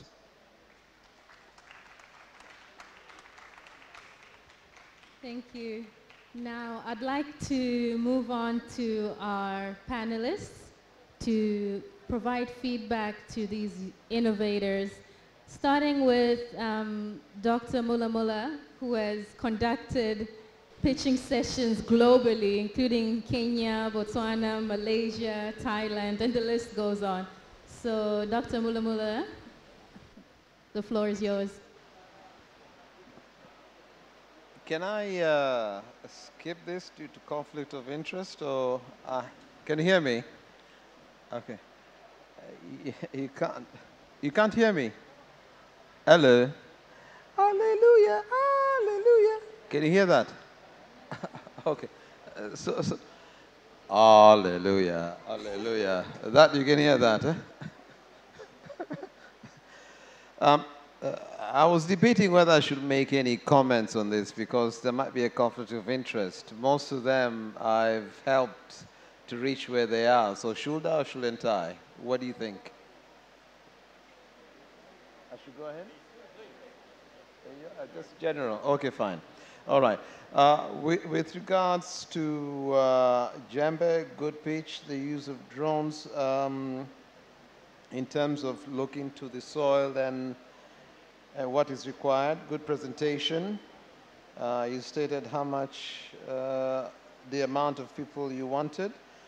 You wanted the telcos, technical, but what confused me a bit was if you have the prototype, but you need a place to test. So I was confused to understand whether you're already testing because you said you have some farmers that you're working with, but then on the other hand, if you're working with them, why can't you test with them? So that was a bit confusing to me in terms of understanding what you wanted. On the next one, for Lillian, better your health, yes, input data, get feedback on HIV, nutrition, but you didn't get the direct link to say for the farmer and state that is what I'd say. The well-being of the farmers is very important. There are others who have HIV and the others who don't HIV. Now, you said HIV is not a must, but your nutrition that you're putting in, is it on the children or is it on the grown-ups? Demarcation on that needs to be a bit more clear. If it is linked to the youth that are there and helping them be healthier, that has to come out and be stated. Otherwise, good presentation. Ray, Precision Farming Company. Apps, as the Danish ambassador said, we should also think of the feature phones. About, I would say, 70% of our rural population does not have smartphones except in the urban centers in the regions. If you go out, they still don't have that. How do they also get support? So the info that is required for them to use it. And then if it's precision farming, to be precise commercially, sometimes the issues of the inputs and the outputs, how you market it, and maybe you could link up with the Ugly Trading Platform, which was also a good presentation, a platform that gives, it allows farmers to go to market. It's market access. So maybe the two of you could work together. It was also a good presentation there. But we need to look at also the quality of products that should be addressed in terms of the farmers producing a lot and going to farming, but what is the need in the commercial market? And lastly, red cot, biomass. I still did not get the link between the biomass energy production and me as a farmer doing farming. What is that link? It was not very clear. I do not understand that. But overall, wonderful presentations. I commend you for doing such a good job. Thank you. Okay, now next up, Michael Danford. Could you share your feedback back to our pitchers? Well, I think Dr. Mulamula has done such a good job on behalf of all of us. But, you know, I'm excited simply to get such high quality pictures at this stage. I think there are ideas there that can be further developed, and I think our teams will be working with you over the coming days and weeks. Obviously, a lot of it focused around information sharing, which I think everyone recognizes as a huge challenge. And I think if we can just work with these teams, help refine exactly both what their product is or their concept, and also what they ask, where do they need the further support, that would be go a long way to taking it to the level that we'd like to see. So thank you very much for that. Right, now Mr. Monday, if you can provide generic comment. I'm hearing that we pressed on time. Yeah. Right, thanks a lot. I think what I can say is like generally, you know, all the pictures have been very nice. But I would like to remind each and every one of you, you know, in this room, like on Monday the 15th, we'll have, you know, a pitching session for all 22 finalists of the Zero Hunger, Zero AIDS Innovation Challenge, which is funded by the WFP and MCC PEPFAR. And this session will take place at the Tanzania Data Lab, which is located at the University of Dar es Salaam College of ICT. So I invite all of you to come and enjoy, you know, just the tip of the iceberg, which you have seen here today. You'll enjoy the 22 pitches, and you know, from there, that's when we can have, you know, the very final remarks and you know, enrich what we want to enrich. So karibuni sana Tanzania Data Lab on Monday 15th. Asante sana. Dr. Vera, any generic comment for the pitches? Okay, I'll give 3 comments. First, I'm impressed that I mean the people are thinking differently in terms of how they can increase efficiency in agricultural production. But maybe I will raise 2 other points. The first is regarding extension services and messages. I want to advise that in Tanzania, this is the biggest challenge, and the major problem is on the content. So I will really be sensitive and careful on how the content will be developed, and how the content will be accredited, because it's not that everybody can go to farmers with any information they want simply because it is a package in technology. And as we understand, the ministry is particularly sensitive about that. So I think the pictures should be clear on how the content will be generated and how it will be accredited. Secondly is on the hidden costs.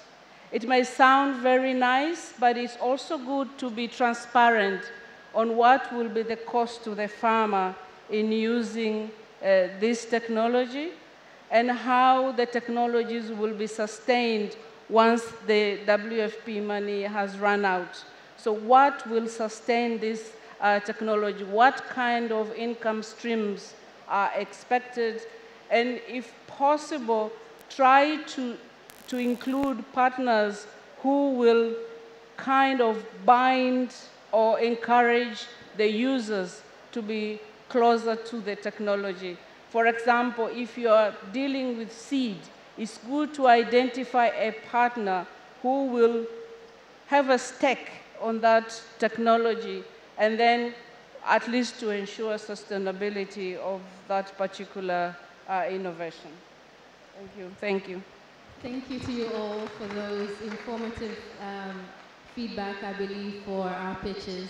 So we've seen the humanitarian response and development. We've seen the role of youth and women in embracing innovation and technology. We've seen how we're disrupting the whole idea of business as usual as we think of food security and agriculture. And we've also seen the role of research in influencing innovation. And we're extremely excited to see the outcome on Monday. So with that, I'd just like to welcome Mr. Danford for any final words. No, I'd just like to thank everybody, panelists and those present for joining us this afternoon. I think it gives us a chance to restate the importance of achieving zero hunger between now and 2030. It's exciting that we do have, obviously, a pool of innovators who are eager to address these issues and who are coming up with solutions that will have both impact and be rolled out at scale. So we've also heard today a lot about the needs for partnerships, and I'd also encourage those innovators to continue to explore the opportunities of partnerships, either amongst yourselves or with other key stakeholders, so that we're able to deliver on our ultimate target of zero hunger. So thank you very much. Thank you very much, Sahara Sparks, and I wish you all a good afternoon. Thank you. Thank you, everyone.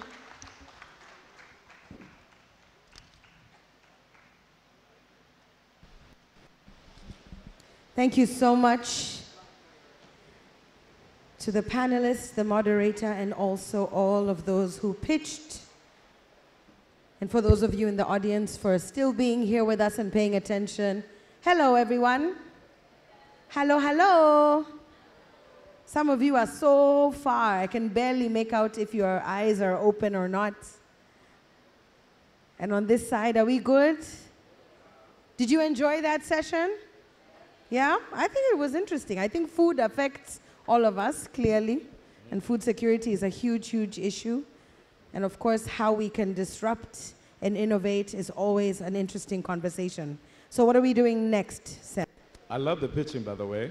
The pitching was also really interesting. Very good. Now, I wonder why after the pitching, some of them decided to go. I think they were afraid of being judged. But we have great sessions coming up. We have one more or two more sessions coming up. But before we move forward with that, there's a video that we wanted you guys to see before we move along. Mr. Brother Man.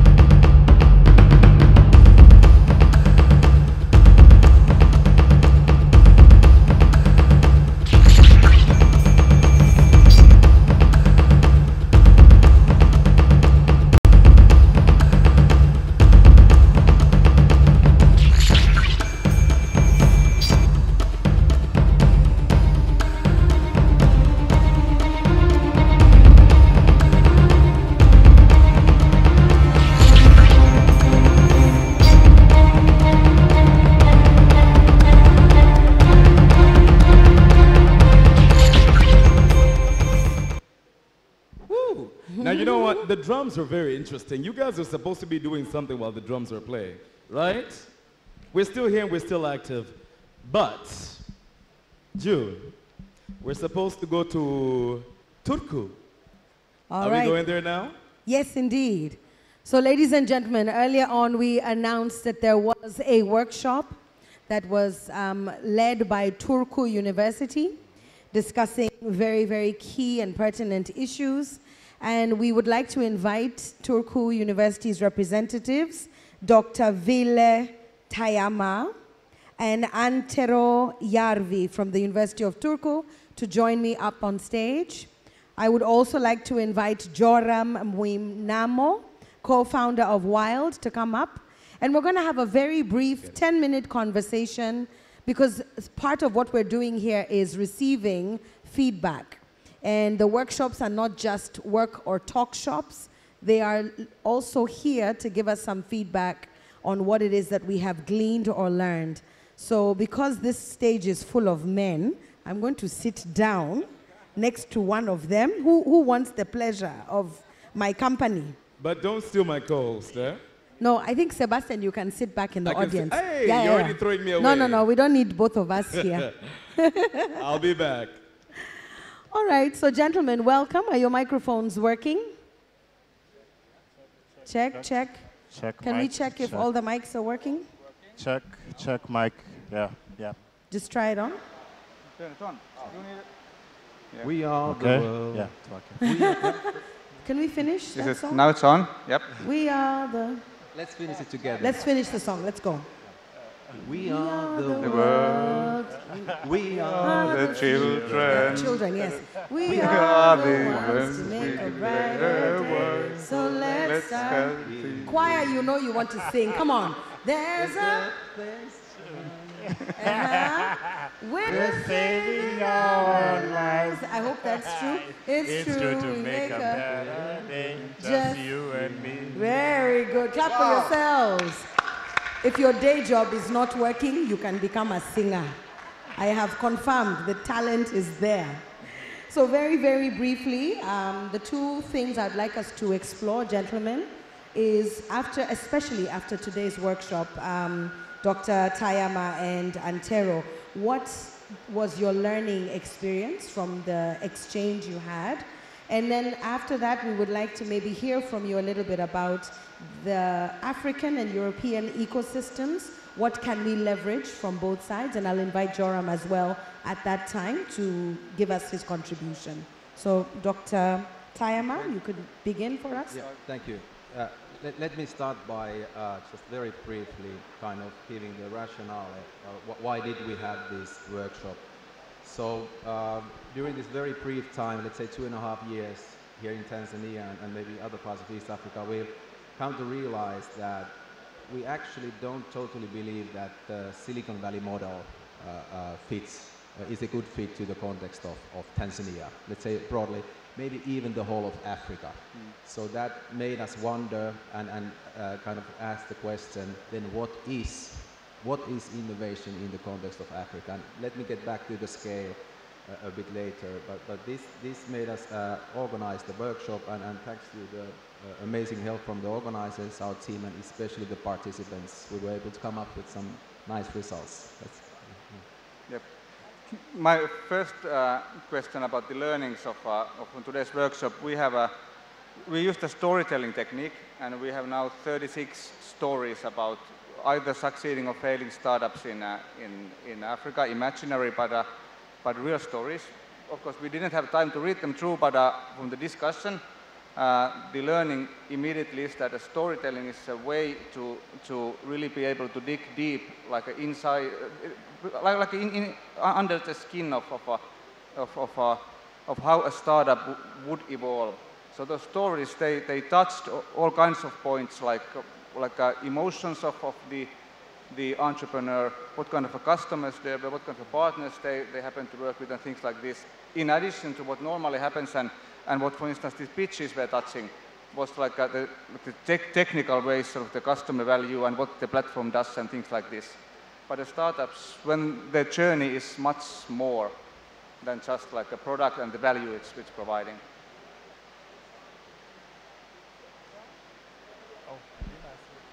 Thank you for sharing that. Just to remind those of you in the audience, the thematic entities that were being discussed were entrepreneurship, innovation, and higher education. And what I'm hearing is we may need to find our own solutions that better suit this particular continent, but you've gleaned some interesting, you've had some interesting conversations and therefore gleaned some interesting conclusions. Maybe I'll bring Joram in now just to touch a little bit on some of the work you've done around ecosystems, specifically in Africa and possibly in Europe, and then I can hand back over to our professors. Okay, I've had an opportunity to be a mentor for startups both in Africa and recently in Europe, in Berlin, where we had a select group of entrepreneurs from there. And you had asked a question earlier about, you know, the ecosystem in Africa and in the West, and how we can build the African entrepreneur ecosystem. Just to draw out like the differences that I've been able to see is that the environments are quite different. First of all, when I've worked with African entrepreneurs, some of the challenges we end up having is that, you know, we work in an environment where I think somebody said earlier, interest rates are very high, coming across capital is very difficult. I was talking to European entrepreneurs who, you know, have been able to raise capital, get 4% interest rates, be able to get venture capital money to the tune of millions of dollars. Some of their companies crash. So when I look at the differences, I find that the ecosystems are very different in terms of the constraints. On the African side, tend to be a lot more. However, this tends also to build very innovative entrepreneurs at the same time. And what I've actually been able to see is that when an African entrepreneur is able to succeed in, you know, coming up with a company that has solutions to problems, the returns tend to be a lot higher because a lot of people don't enter that space because it's very challenging. So there's challenges and opportunities both ways, and I think both ecosystems can begin to learn a lot from each other right now. Yeah. Do you agree, gentlemen? Antero? Yes. Yeah, okay. Yeah, agree. one word. He agrees. But what would be your one takeaway, if you could summarize it for us? I'm just looking at what you were discussing, and you said that the underlying objective was to understand how we can build a co-creative and collaborative entrepreneurship-driven societies in Africa, correct? Okay, maybe not exactly to that question. I would like to talk a bit about the concept of innovation, because we use single word innovation, but in reality it comes in many different shapes and forms. And depending on the situation, the journey from the idea to innovation and eventually to sustainable and scalable business, it takes a different kind of route, and it needs different kind of support. So just to open up this a little bit is how we tend to think about it and how the workshop was structured. There are two main sources of where innovations come from. One is so-called STI, science and technology-based innovations. And when you start from that perspective, then you automatically you are targeting a homogeneous market. So you think that the need is going to be there. There's a large market, and I'm hitting it with my technology, my solution. And then the other one is so-called DUI, doing, using, interacting type of innovation, which is extremely relevant here in Africa, being very fragmented market, like travel 20 kilometers in any country, things just change. And in this innovation type, you start with the needs in a local context, always. And there the challenge is how to scale it, because you are typically, you will find a solution, but then does it scale? It really doesn't matter if you solve the problems of one village if there are thousands. And now the trick that you should be able to do is, if you start from the bottom up, how to, in early phases, take the scalability issues on board. And typically they are technological issues, but they are also business model innovations. So for instance, just an example, a franchising model would be something that could, you would leave part of the solution to be like flexible and customizable by your franchises. But you need to have both technical customizability and a business model that allows the adaptation. And then the other issue, so this was what is the starting point, then what is the physical place where the innovation is born? Is it, for instance, some entrepreneur who goes to a hub? A hub is really like flexible place, all the key players of the information ecosystem available. Everybody around you understands the name of the game, so you can there go maybe forward pretty fast. Or is it maybe university? Is it maybe multiple stakeholder, some kind of a development project where nobody really understands or cares about the business? It's just to execute the project as long as the development money or project money when it runs out, then you might have a working innovation. What happens then? Or then the third place could be in collaboration with a corporate or even multinational, which is then a really big leverage if you manage to play it right. But again, totally different journey taken. So we need to understand all of these different possible journeys that the innovators might need to take, and then only we can understand how the ecosystems would be built to support this. Okay, interesting. Dr. Tayama, you wanted to add something? Yeah, just a brief comment, as I know that... It usually works better when you start with a song.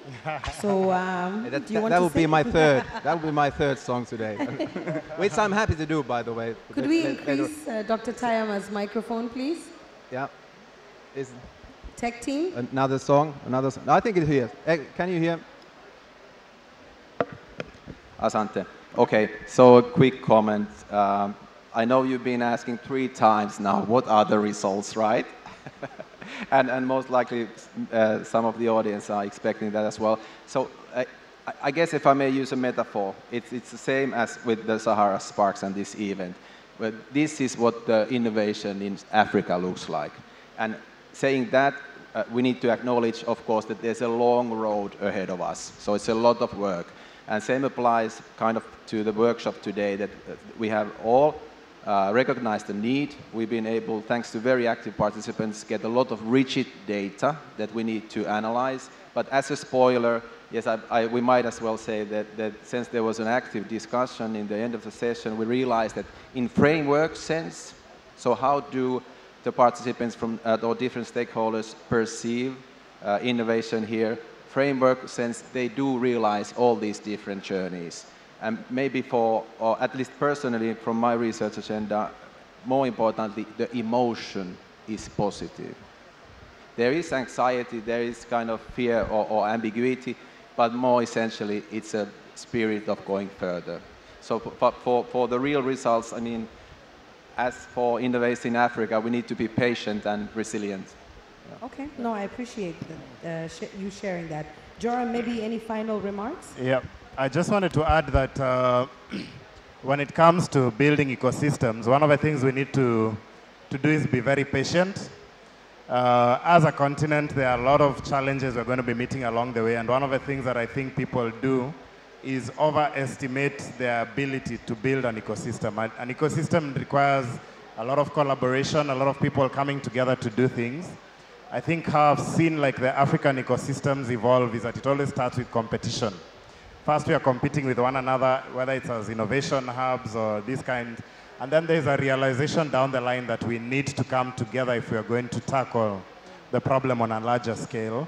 And I've begun to see a lot of, like in Kenya, we have all the hubs coming together and beginning to approach the government as one for policy changes.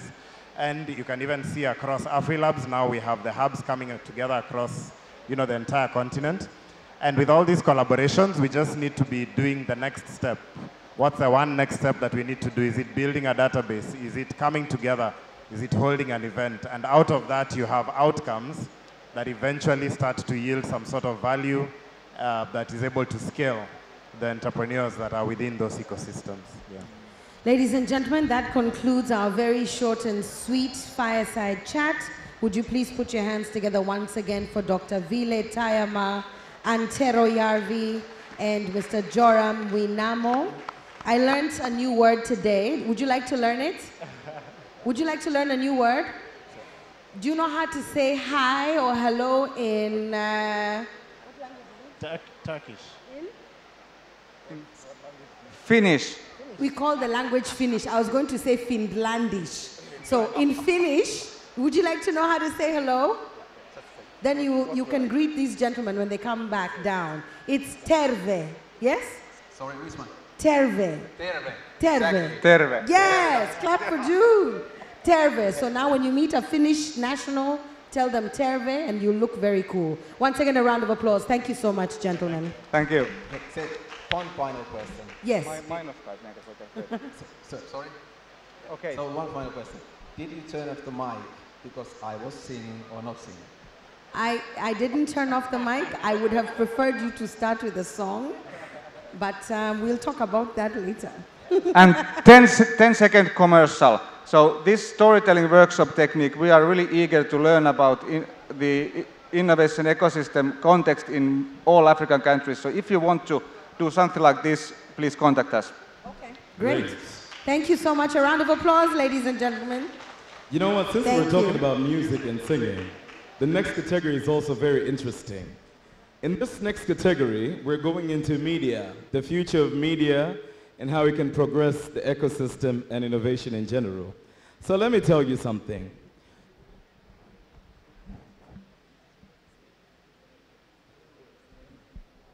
Okay. So we have two groups in this, but we're going to start with the first group. And we start with Malembo Simbano, who's a presenter from TBC, Karibu. And we also have Teo Akinyemi from Afritech Roundup, Karibu. And PK Malinzi, founder of Digest Africa. Belinda Liffard, founder of... Clouds. Yes, from Clouds Media, sorry. Belinda, are you here? Belinda. She's coming in. So, since we're talking about media, hopefully the next guy is going to come on stage, become the moderator, channel his hip-hop ways, and probably this time he's not going to talk as the scientist or innovator or serial entrepreneur, but rather he's going to be Jumanne the rapper. We'd like to call upon the moderator, Jumanne Tabalike, from Sahara Ventures, Sahara Sparks. Karibu. Maybe just before Jumanne starts, is it okay if I would ask those of you who are sitting at the back to please come to the front? We look like we are in different continents at the moment.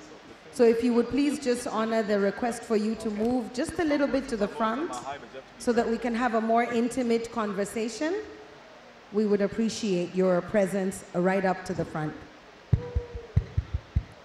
My second request might be a technical one. If we could switch off these fans and keep the ones on the outer side on, just because it's warmer now, actually. It's cooler, rather, now.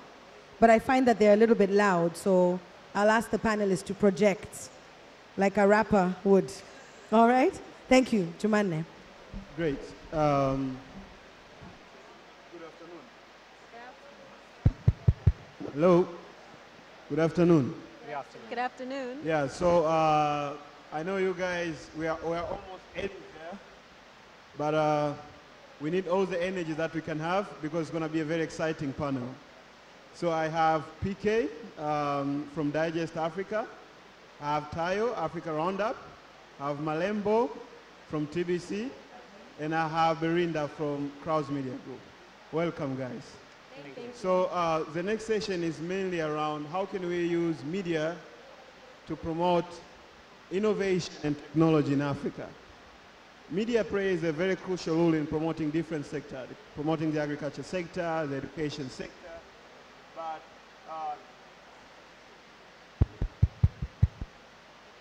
a lot has been happening in Africa's innovation ecosystem that is very crucial to be showcased and presented to people so that they can be able to consume it. 6 years ago, I was having a blog called Tech 360 Magazine. I used to do what PK is doing currently, covering stories around innovation, about technology and entrepreneurship in Tanzania and in Africa in general. 5 years later, I'm involved with Sahara Sparks and Sahara Ventures, but I still feel media plays a very crucial role. So my first question would be, how can we use both traditional media and digital media to grow the innovation ecosystem sector in Africa? So any can start, you can pick, maybe I can call names, PK. Okay, can you hear me? Okay, so I'm from the digital media world, and I'm going to speak for that. Then my colleague from TBC will talk about the traditional media world. So there are some limitations that we do not get faced with in the digital media world. And I'll start by an example. There is a startup in Uganda, it's called Drone Nerds. They use drones to curb deforestation. So Uganda's biggest forest is called Mabera Forest. I'm sorry for using Uganda, I'm Ugandan, just for knowledge purposes. So Uganda's biggest forest is called Mabera Forest, and there is so much deforestation in the country. So what they do is they get drones and use them to map which areas are being deforested, and then inform the government or the authority that is, for that matter, concerned. And then also what they do is they use drones to map out where sand mining is taking place across Lake Victoria, because it's a very rampant in that area. Then the other bit, what they use it for is refugee centers. Uganda has the largest refugee center in the world. It's called Bidibidi. So these refugees tend to move from the camp where they are placed. So what they do is they use the drones to map out their movements, and then they inform the authorities that are concerned. But they were doing this work and no one knew what they were doing. So I met up with a gentleman, he's called Silva Kayondo, and we did an article about what they are doing. And I was surprised, that was I think in April this year, when he came back to us 2 months later and said, there's a firm from the US that had contacted them. You know, so I'm bringing up this example to show how much we can cross certain boundaries that perhaps he may not be able to cross with traditional media. So that, I think this can illustrate the importance of digital media. Yeah. Yeah, so Malembo can chip in. Yeah, what I can say, maybe what the media can do is that, first of all, I think the media should see first, many journalists have no skills of science and technology. That's the first issue. Because many journalists are taking mass communication or journalism. It's an art. It's not all about science and technology. It's an art. So if it's an art, so many people don't know how to write things about science and technology. The skills, I think maybe people who are participating in science and technology, they need to go and provide skills for journalists of science and technology. When you see, maybe you can see there here in TBC, for example, where I'm working. I'm the only one who participating in the coverage of science and technology. But I can't say that I am a scientist or I'm a technology personnel. I'm just an artist, someone from social arts. But I can try my level best to study about technology. How can technology develop Africa, and especially my country, Tanzania? How can young innovators can use the advantage of media so as a platform so that can make them to reach other people, especially investors? As you can know, Jumanne, many investors in Tanzania, they're not knowing about things about innovation, especially technological innovation. They don't know about the advantage of technological innovation in Africa. Where can it bring more money, more than other things? They think only on investing in estates. They think on buildings maybe. They don't think about technology. So I think when we give the journalists skills about science and technology, how to cover them, technical issues, because maybe they see science is very hard for them. They see maybe technology, something come from Europe, not from Africa. How can an innovator come from Tanzania? Come on. So they don't appreciate, first of all. And the other thing is that audience of especially Africa and even Tanzania, they're so interested on entertainment news and information. They don't like to hear about education or information which are very productive to them. So when you tell them about maybe Wema Sepetu, they know Wema Sepetu, they'll be interested, and they'll listen and watch, because she's famous and it is entertainment. But when you tell them about Jumanne is doing Sahara Sparks, who is Jumanne? What is Sahara Sparks? They don't even know, and they don't want to even come. You can see how many youth they came today, or they'll come to even tomorrow. The number is low because of that. So I think we need to change the mentality of the Tanzanians, especially youth Tanzanian and even African, to start to see that technology is something which can help them and give them money for future, and can help Africa to develop. That's what I think. So Tayo, this is going to be a tough one.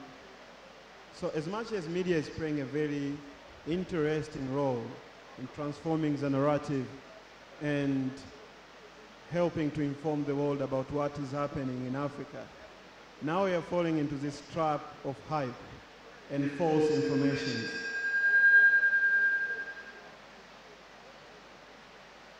What can we do to split between actual facts on what is happening in the innovation ecosystem and falsified information of what is happening in the innovation ecosystem, especially when you have a list of 10 most performing startups in this year, and in the next year, none of them is still functional. So how can we split between the two? The facts, reality on the ground, and the story which is being cooked. So fortunately, my colleague PK has already answered the question, so I'm going to quote him partially. But I think part of the problem is at African Tech Roundup, one of the mottos we use is oversimplification is the enemy. So when you start to talk about headlines like Startup X raised Y dollars, this company did a deal with the other company, you start to ask, well, what does this mean? What does it mean to the parties involved? What does it mean to ecosystem builders? What does it mean to founders? So I think as media, we need to do a better job of asking and answering the why questions in addition to sharing the headlines. So not to increase the level of complexity for the sake of being complex, but to increase the value of the information that's being provided. So that is one thing. So if you think about you're using a radio and you don't hear anything but noise until you tune to the correct station, it's something like that. You need to distill the signal from the noise. The second thing, and this is where I'll quote PK, media has responsibility and needs to be accountable for what it reports, which means being accurate and checking facts. So when you write an article that says top 10 according to whom? By what methodology? PK actually just told me, we were chatting here, that he doesn't report on anything, any research where the methodology isn't shared. That's a standard that he holds for his publication, and that's a standard that media outlets should also hold in their reporting. Very interesting. Don't publish content from any research that the methodology or the approach of collecting the data hasn't been clearly opened. Belinda, so we have issues of content, having the right kind of content for people to consume online. This is a problem for Africa, but it's also a very big problem in Tanzania. How do we get to create the right content for our people to consume? You go to a YouTube channel and the auto-suggestion is just some crazy stuff. They're not adding any value to people's life. So you guys as the media, as people who work on creating content, what do you think needs to be done? Belinda. Thank you for the question. That has really been a very great issue, as in it's a big challenge when it comes to content, not only in Tanzania, but also like in every other place. So what I would advise different people, different medias who are putting content out there in the internet and every other place, first of all, before putting the content, you need to know the aim behind the content, because the aim projects what content is going to be projected outside. Because if you aim on educating people, for example, today we are here, Sahara Sparks, and we're here like with everybody who wants to learn different things about innovation. So the aim behind is to encourage innovative ideas that brings about what content is in this conference. So the aim behind every other content or anything is the first major thing that needs to be considered by any other person. Because we know, for example, the internet doesn't have any boundary. Somebody might be sitting in their rooms, they just take their phones, they record themselves and they post it maybe on Instagram, YouTube, or anywhere. But if the aim is being considered with the medias, the people who have got influence to reach multitude of people, the aim matters more in bringing about the content. Great. So one of the challenges when it comes to online magazine or digital content in Africa is on monetizing and building business around it. Because as you already said, we have issues with people consuming content. 90% of our population went online to access and use social media platform, and very few they went there and looked for knowledgeable, informative content that in one way or the other can help them to do something better. So PK, running a very informative digital magazine, what have you learned? How can we build stable businesses through digital content that we create online? Okay. I think this is an interesting question, and I would beg that if there is anyone who is trying to build a business around digital could pay attention. It's very hard to monetize and also not compromise your status or not be biased, if I may put it that way. Because right now, most business models that we have on the market, you find that if you're going to depend on advertising, you'll have, let's say, Tigo, or you have Liquid Telecom as the biggest sponsor. But then also the biggest sponsor is a player in the space you're working in. And if something went south and you wrote a story about them or covered them in that way, they will tell you, we are going to pull the plug. So you need to look around a model that is going to be sustainable, but then also it holds up your standards. You still deliver value to your stakeholders. So I'm not going to say that there is a silver bullet, because we've been around for now 2 years, and we've toyed with various business models, and you find that some work, some don't. But for us, at the center of everything is, does this compromise our standards? If it does, then we drop it, there and then. Then about sustainability, there are so many things I think you can do. I don't think there is, right now, anyone is going to invent the way you make money out of media. There are some models that have worked elsewhere in the world that you can import. The key thing is, do you understand your audience? I was talking with Tayo just on the sidelines. There are some media, there are some publications or data companies that will charge $15,000, and the client pays there and then. They pay before they even access the content. But then, if you brought the same model here, maybe it might not work. Not because the client is not willing to pay, but because the client can't afford $15,000 at once. So you need to innovate around, how can I be able to get my client to pay? Then the other thing is surrounding the kind of service that you're offering, because I believe that the market pays attention. Because if you're going to tell me to pay for something that I can get on Wikipedia, why should I pay for it, right? If I can just go and open Wikipedia and I have it. So what we need to have is, for example, right now if someone is looking for information that is up to date about startups across Africa, chances are you're not going to have it anywhere. It might be on the internet, but you're going to spend a month trying to get it. Now just imagine there is a person X who tells you, whatever you're looking for is right here, I have it. But I want you to pay $1,000, I want you to pay $10,000, and you're going to save a month, you're going to save 6 months. Chances are they are going to be willing to pay for that. So I think we need to look at the product. What are you giving your people? If you're going to be sending press releases by my side, I can get that anywhere else. So before you look at the business model, what are you offering? I think so. Yeah, so that was insightful. If I follow that, I would never follow them with that startup of mine. Yeah, so again, I'm coming back to you again, Malembo. Mainstream media, traditional media, TVs and radios, we've had the feedback from the digital and online platform. One of the problems that I've been having with the mainstream media, in which of course most of the African people still consume TV content and radio content, is how they structure their content around innovation in tech.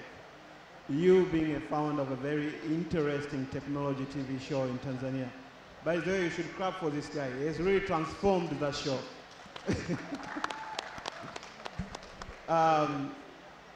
What are your learnings and what are you advising other media agencies out there? What steps should they take to transform the way they share digital and innovation content? Thank you.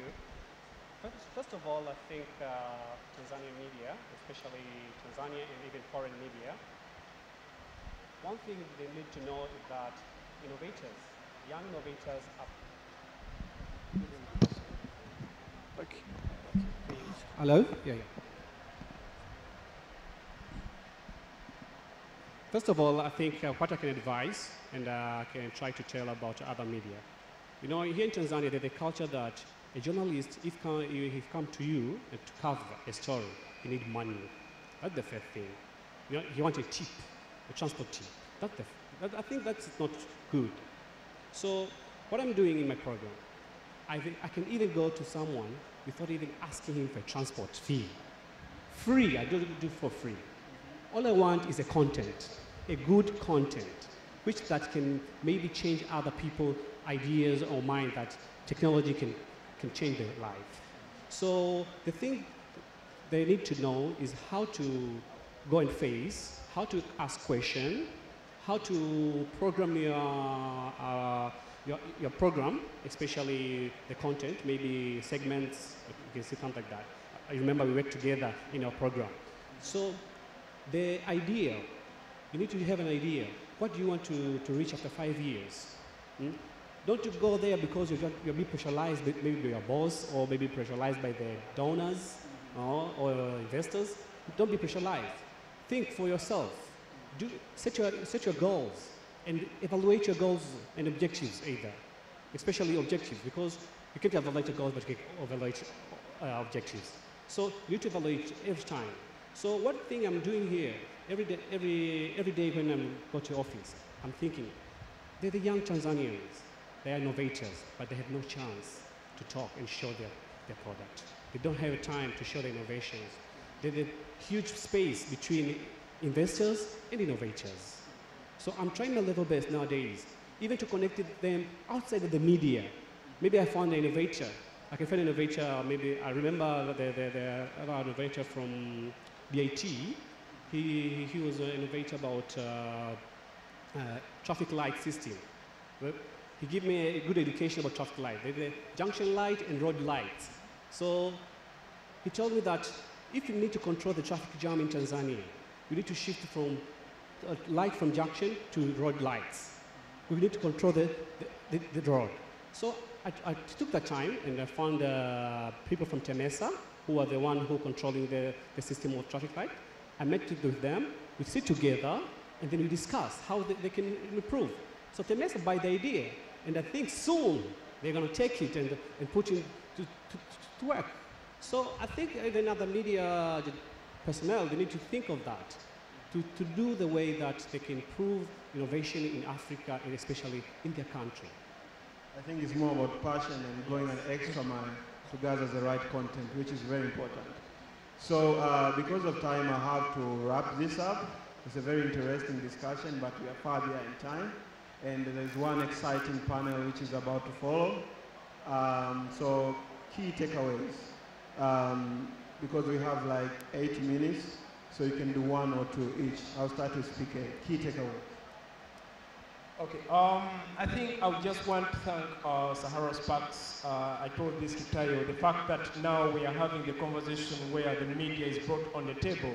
I've spoken to founders that think media is a PR tool for them to just reach out to the audience. And they forget that media has a key role it plays in building the innovation ecosystems. So I think this is a good step forward, seeing that, okay, media, we move away from saying this is a press release, You can contact us in case you want to know this and this about what transpired too. Can you come on the table? Can we see what can you bring on the table also? You understand? So I think it's a good step forward. Then the other thing I can add is that it's a long way forward for us if you're going to build the African ecosystem. So I would want us to work closely more. That's the founders, the other enablers, as well as those in the media arena. Thank you.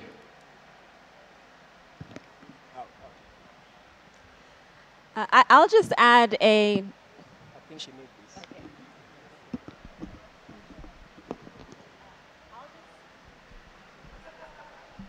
Hello?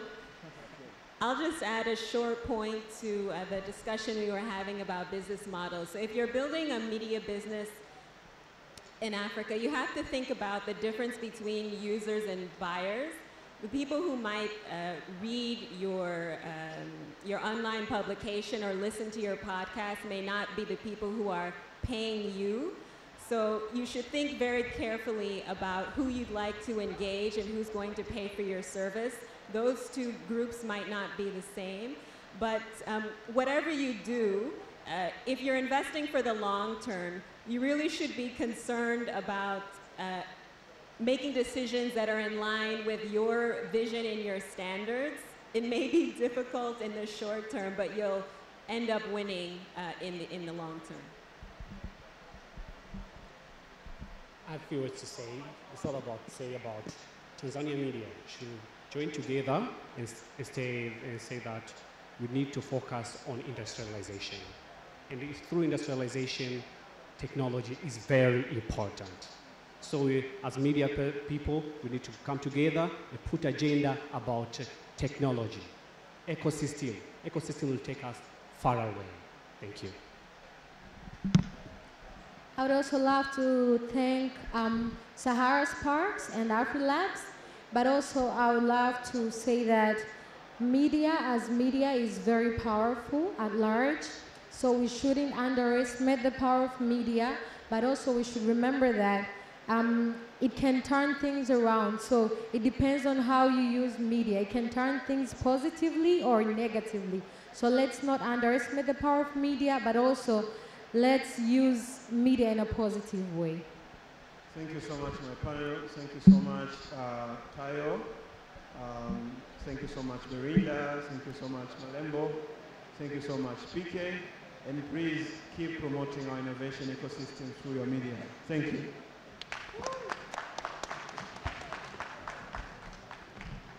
You know, so when I heard this panel, and I thought about the creative people, usually creative and short and precise with their words, but then I realized, this industry can also talk, my friends. But it was a great conversation, and a big round of applause to them, by the way. We're talking about media and the future as well, and how data can be involved to make greater development. And now we're going to the second stage, in the same part. Now this time we'd like to invite a couple of people on stage. Adam Juma. Karibu.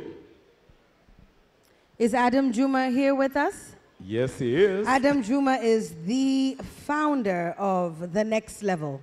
I think you're supposed to come here rapping or showing some graphical signs with your hand. No dramatics? Anyway. And we got somebody else, Emmanuel Ferruzzi. Woo! Who is woo? Woohoo! I can hear some sounds. Emmanuel, you came with fans. Photographer and a data analyst as well. Hey, I didn't get the brief, man. I didn't get the brief. He Emmanuel Ferruzzi is a photographer and a data analyst, everybody. Welcome, Emmanuel. Next up. Webiro Wasira, a.k.a. Wakazi, the bilingual beast. Hey, okay, this one has more fans. Wakazi, did you pay them, huh? Wakazi, what happened? You must tell us. You must tell us why you're walking like that. and it better be a good story. Welcome on board. We also have in this panel Abela Bateyunga, who is the founder of Tanzania Bora Initiative. A round of applause. Shout out to the girl. International Day of the Girl. Karibu. Now that's what I like. Yes. And we do have the moderator, of course, Lillian Madeje. Karibu. Lillian is the founder of IKEA. Is that correct? Karibu, karibu. Now I have a request. Can I get a special request? Now listen, since I love music, and one of these guys here can rap all the way from here to Mars. Now, I want the bilingual beast to come and analyze some data and tell us how the future of media and entertainment can progress data with your bilingual business. Can we feel your presence, your majesty? Give us some vocal rhymes. Just a little bit, just a little bit. Sell some in the desert, my brother. Sell water in the ocean. Karibu, karibu, karibu. Well, you gotta put me on the spot, bro. Do you need a beat? Chuku, No, chuku, actually, chu. you don't need it. I don't need it. No, this is an opportunity for us to collaborate. Chuku, chuku, chu. Chuku, chu. Chuku, chuku, chu. No? It's not working? I'd rather just do spoken word since I'm gonna improvise, right? Okay. How's everybody doing?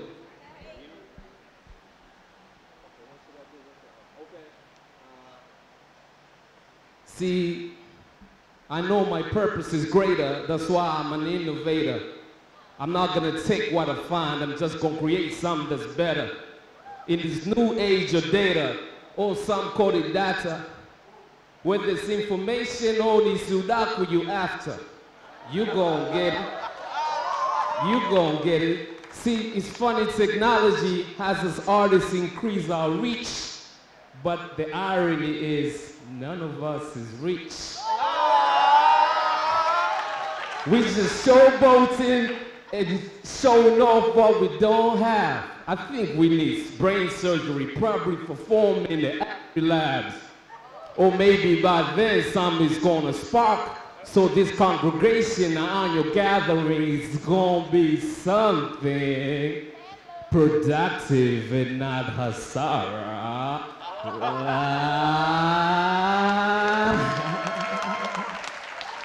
Thank you. Wow. Now Okay. this is what you call an impromptu rap. So I wanted to know, what do the hands add? Is it the hands that are giving you the words? Or I want to see if it works, man. Let me just see. Let me see. So right now, ladies and gentlemen, right now, it's okay. It's okay. Let me not even try. Ladies and gentlemen, our last panel for this evening, this day, this afternoon is titled The Impact of Innovation in the Creative and Entertainment Industries. Africa's media, creative, and entertainment industry has grown tremendously over the last 10 years. What else can be done? And before they begin, Before they begin, we do have something else happening after this. Now, let me mention a couple of names, and I'm sure I'm going to be having dinner with you guys after this. Clement Biscuit, I have your ticket after this. Please look for me or June. Mr. Solomon Kitumba, Mr. Henry Sazwande, Mr. Henry Onyango, and Miss Faith Hi, Miss Faith Nyanza. By the way, there's a lost and found power bank as well, so if you lost your power bank, you can look for us somewhere over here and we'll give it to you. By the way, come through early tomorrow. We have a special guest of honor who's coming through at 8 a.m. Spread it to everybody. Put it in your conversation on Twitter and Instagram. His Excellency, former President of the United Republic of Tanzania, Jakaya Mrisho Kikwete, is coming here in the building at 8 a.m. so after this panel, we'll have a few closing remarks to tell us exactly what else will be on the agenda. So here's the microphone. I think this will help, yes. All right. I think I'm good with this one. How are we doing? All right. The energy is low. I know we have to keep it right, but I think Wakazi started us off in the right mode. So my name is Lilian Sechelela Madeje, and I will be the moderator, but actually I'll let them do all the talking. I'll just try to moderate this discussion. So I want us to start off, each one of you, just to get the audience to know more of what you do. Your titles have been told. So if you were to summarize yourself in 1 minute, and I do have a timer with me, can you tell us a little bit about what is it that you do with respect to creative and media industry? Hello. So I'm a photographer, in short. I'm a photographer, but I also do a lot of data analysis and also a software engineer. Is that good enough? Photographer, data, software engineer. Yes. All right, I'm going to leave you there. Let's go. Wakazi, the bilingual beast.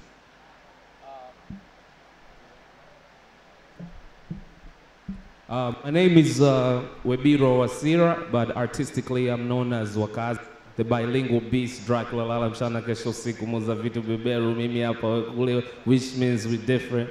I'm a hip-hop artist, singer, songwriter. I'm also a philanthropist. And my music, as it says in one of my nicknames, is bilingual, which means I rap in English and in Swahili. I've been doing it for quite a few years, and I'm loving what I'm doing. I'm also the CEO of Work Ethic Entertainment, where I work with young upcoming artists. And of course, I'm working on my music as well, so I'm happy to be here. So my name's Bella Batiunga. I'm a youth advocate. I'm also a social entrepreneur. I run 3 businesses. I work with young journalists, young artists, young innovators, and young leaders.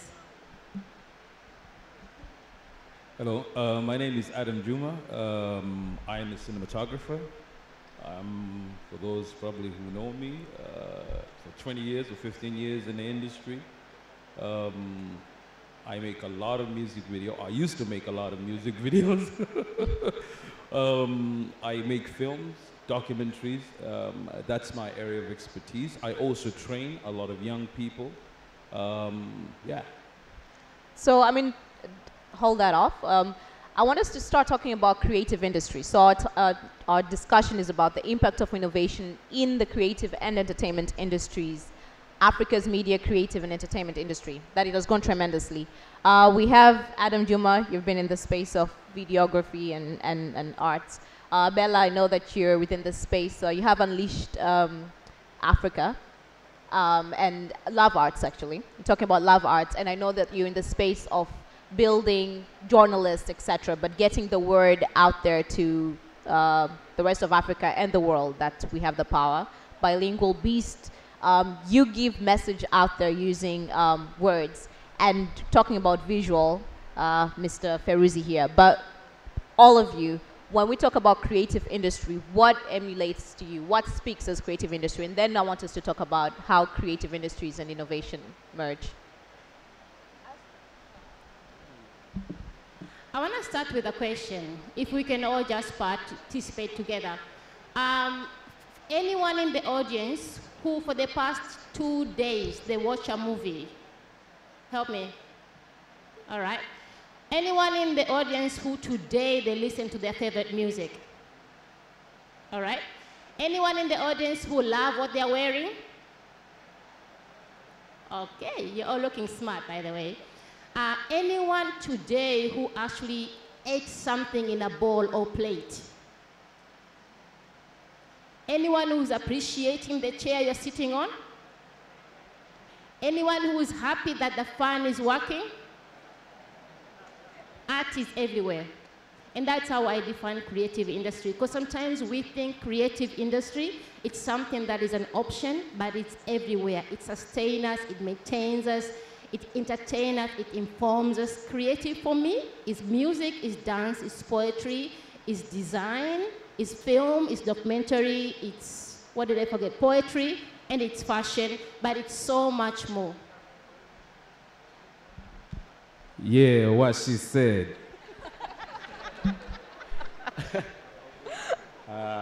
I'm tempted to actually just point a finger. Wow.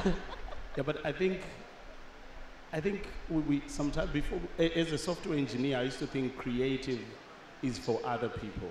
Like there's actual people that are called creative people. Mm-hmm. But I've actually learned everybody is creative. I watch people cook, and when they serve the food, you see a lot of creativity, from the color of the plate to the food to the arrangement. So I think it's as Isabella said, whether you like it or not, you cannot avoid it. Adam, any thoughts on that? I probably have a different definition of creative. All right. So for me, the reason I got into this industry was one, is to inspire people. Creative is creating. Think, create.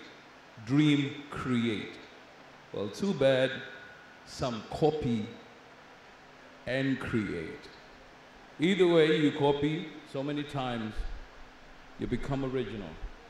So for me, creation is a process. And people need to learn to create, to inspire others. So for the last 15 years, I had 3 goals: entertain, inspire, and create in the process.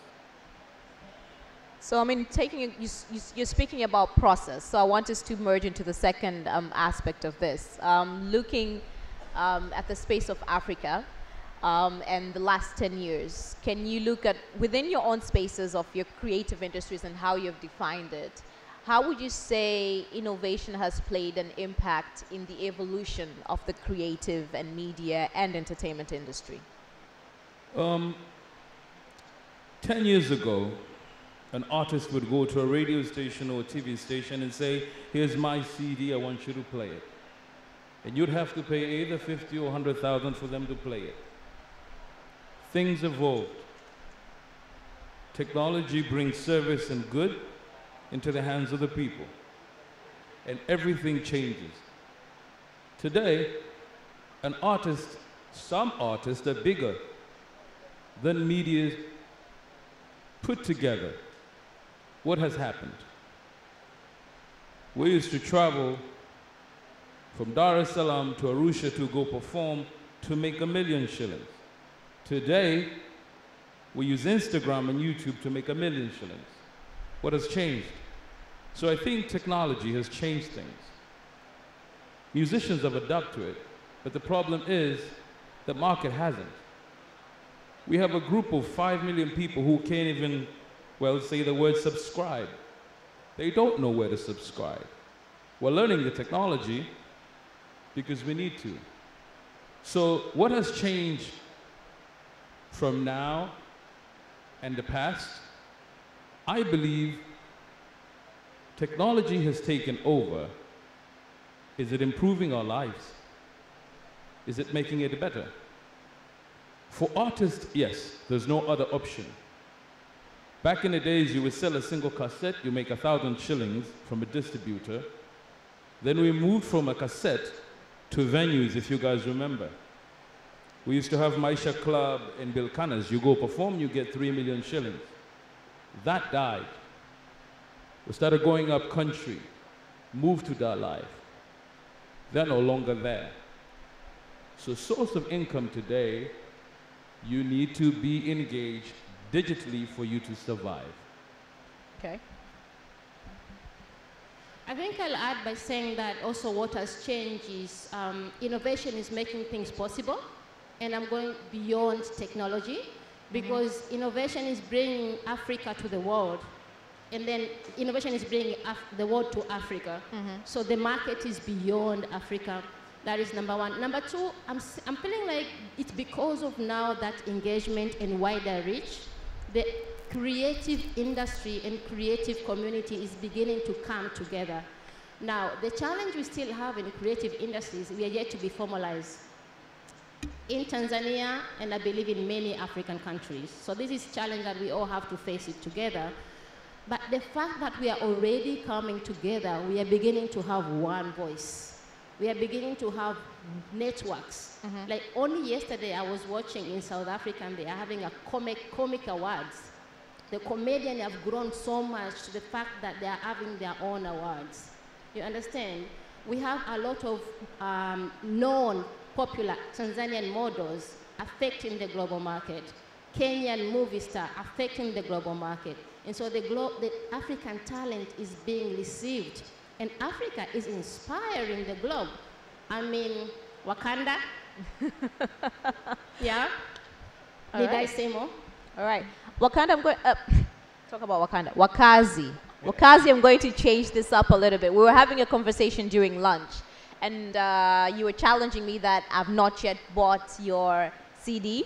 Yeah. And I talked about that right now. I have my YouTube, and my YouTube basically syncs all the type of music I'm listening to. Yeah. And so that is innovation, that is technology. So people these days kind of depend on our YouTube. So unless I click on Wakazi, then it will be bringing me, you know, your songs. Right. So with the evolution of technology in the sense of that, what are your thoughts with regards to innovation and the space of music industry? Okay, with me, I always look at things on the both sides of the spectrum. I believe technology has been a gift and a curse. The freestyle I made here earlier, I said technology made us increase our reach, but we are not rich. And that's the truth, because my album is on YouTube right now. You can stream it. The price of streaming is 1/3 of the price of buying the actual CD. So now a lot more people could stream, yeah, but if they don't like my music, like let's say it doesn't appear on your timeline, you're not gonna stream it. And if you stream it, I'm making less and less than I used to make before. So that's a very big problem to me. It's been a gift and a curse. Yes, a lot more people. I will be sitting here and people be listening to me in Thailand, and somebody in Dodoma may not be listening to me. That's what technology made this. And I actually need people in Dodoma and Sumbawanga to listen to me before people in Lagos and Accra, for me to really, really earn something out of my music. So it's been a gift and a curse on that perspective with the technology side and innovation. But let's look at the innovation also on different ways that us, the creatives, apply new ways and modern ways, or whichever ways we come up with to put our art out there so that we can make anything out of it. I'm loving this, for example, we had the Iokote challenge or Coupe challenge. We had these good-looking guys dancing, our girlfriends were going crazy. Guys, you see what I'm saying? So those are innovative ways you can use to market your music. You see what I'm saying? But also it could get you in trouble. Mawasama got in trouble because of the Iokote challenge. You see what I'm saying? So different ways. Everything comes, it has its good, but it's also, it has its bad. As far as also being innovative as a creative, for instance, me, I can speak on my side. Different ways of being innovative is become more artistic.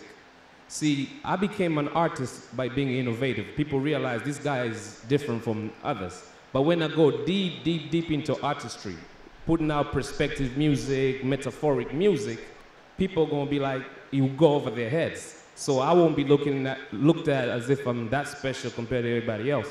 As compared to somebody who will come with a phrase that's been repetitive over and over, a 2-minute beat, and they'll make more money than me.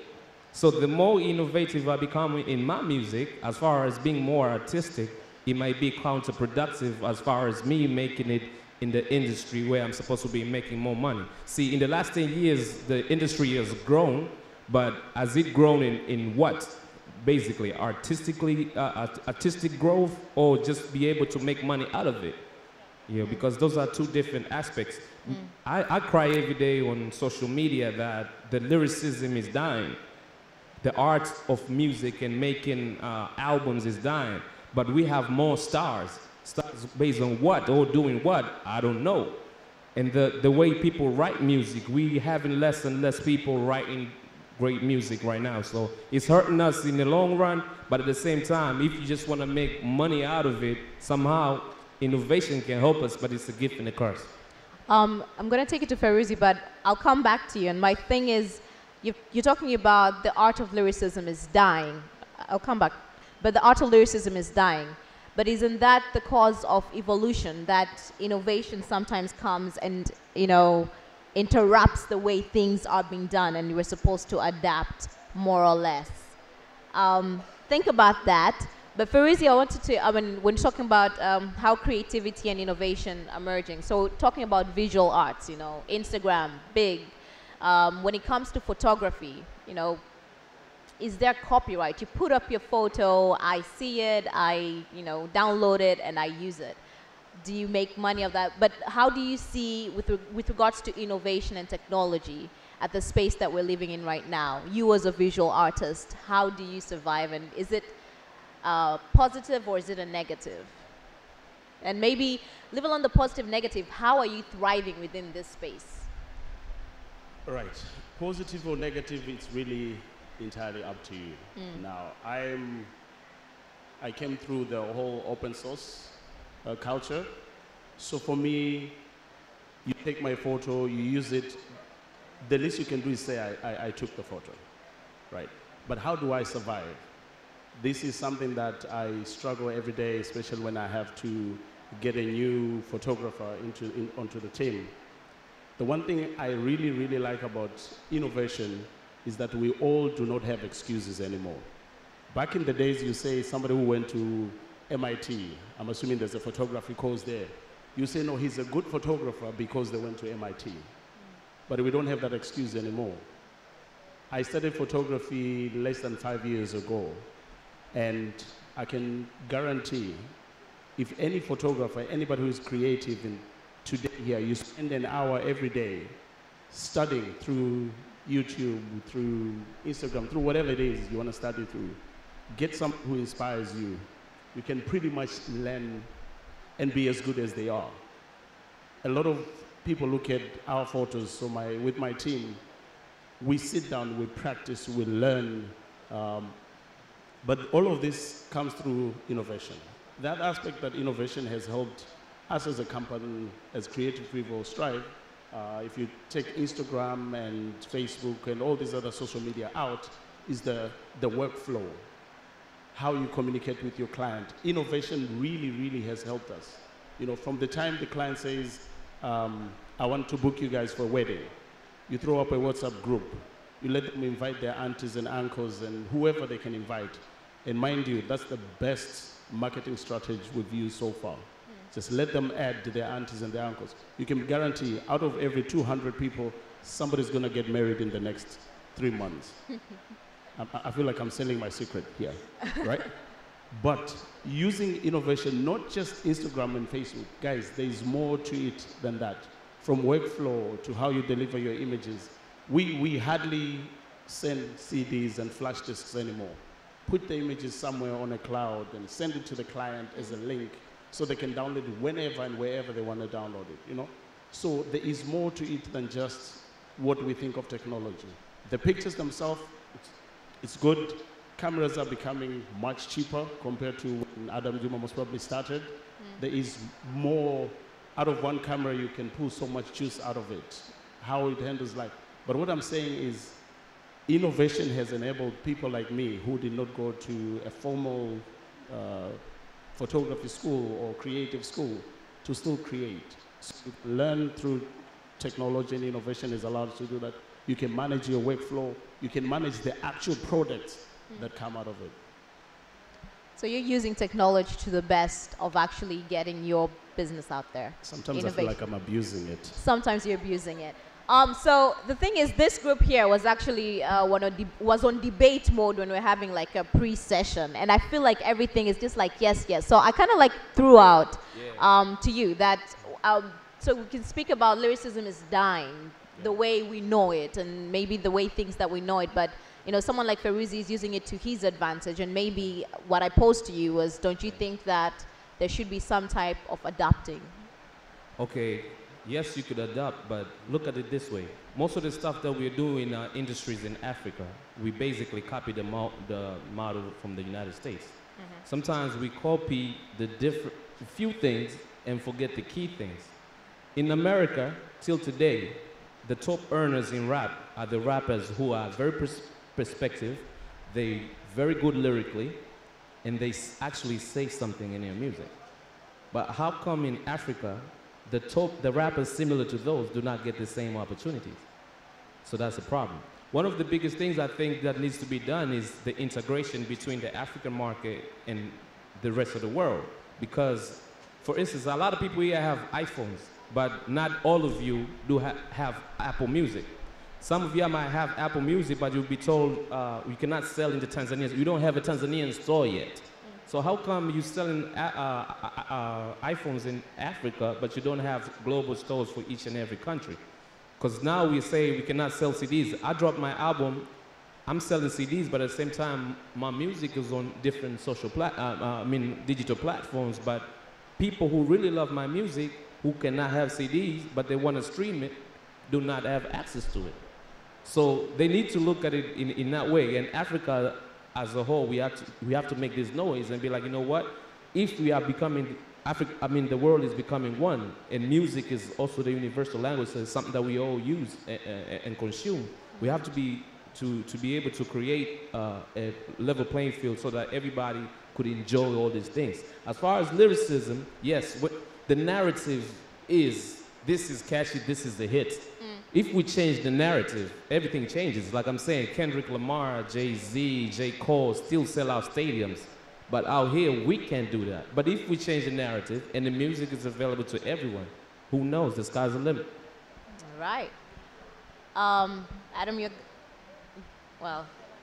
Abel, I have a specific question around creative industry and the work that you did with Kangas around data. So it's very interesting. Every time I hear in media, people have numbers of unemployment. They talk about this every single day. But it's amazing. Nobody really cares about investing on media. And I'm not talking about media journalists and no. I'm talking really, really investing in media. I am a cinematographer.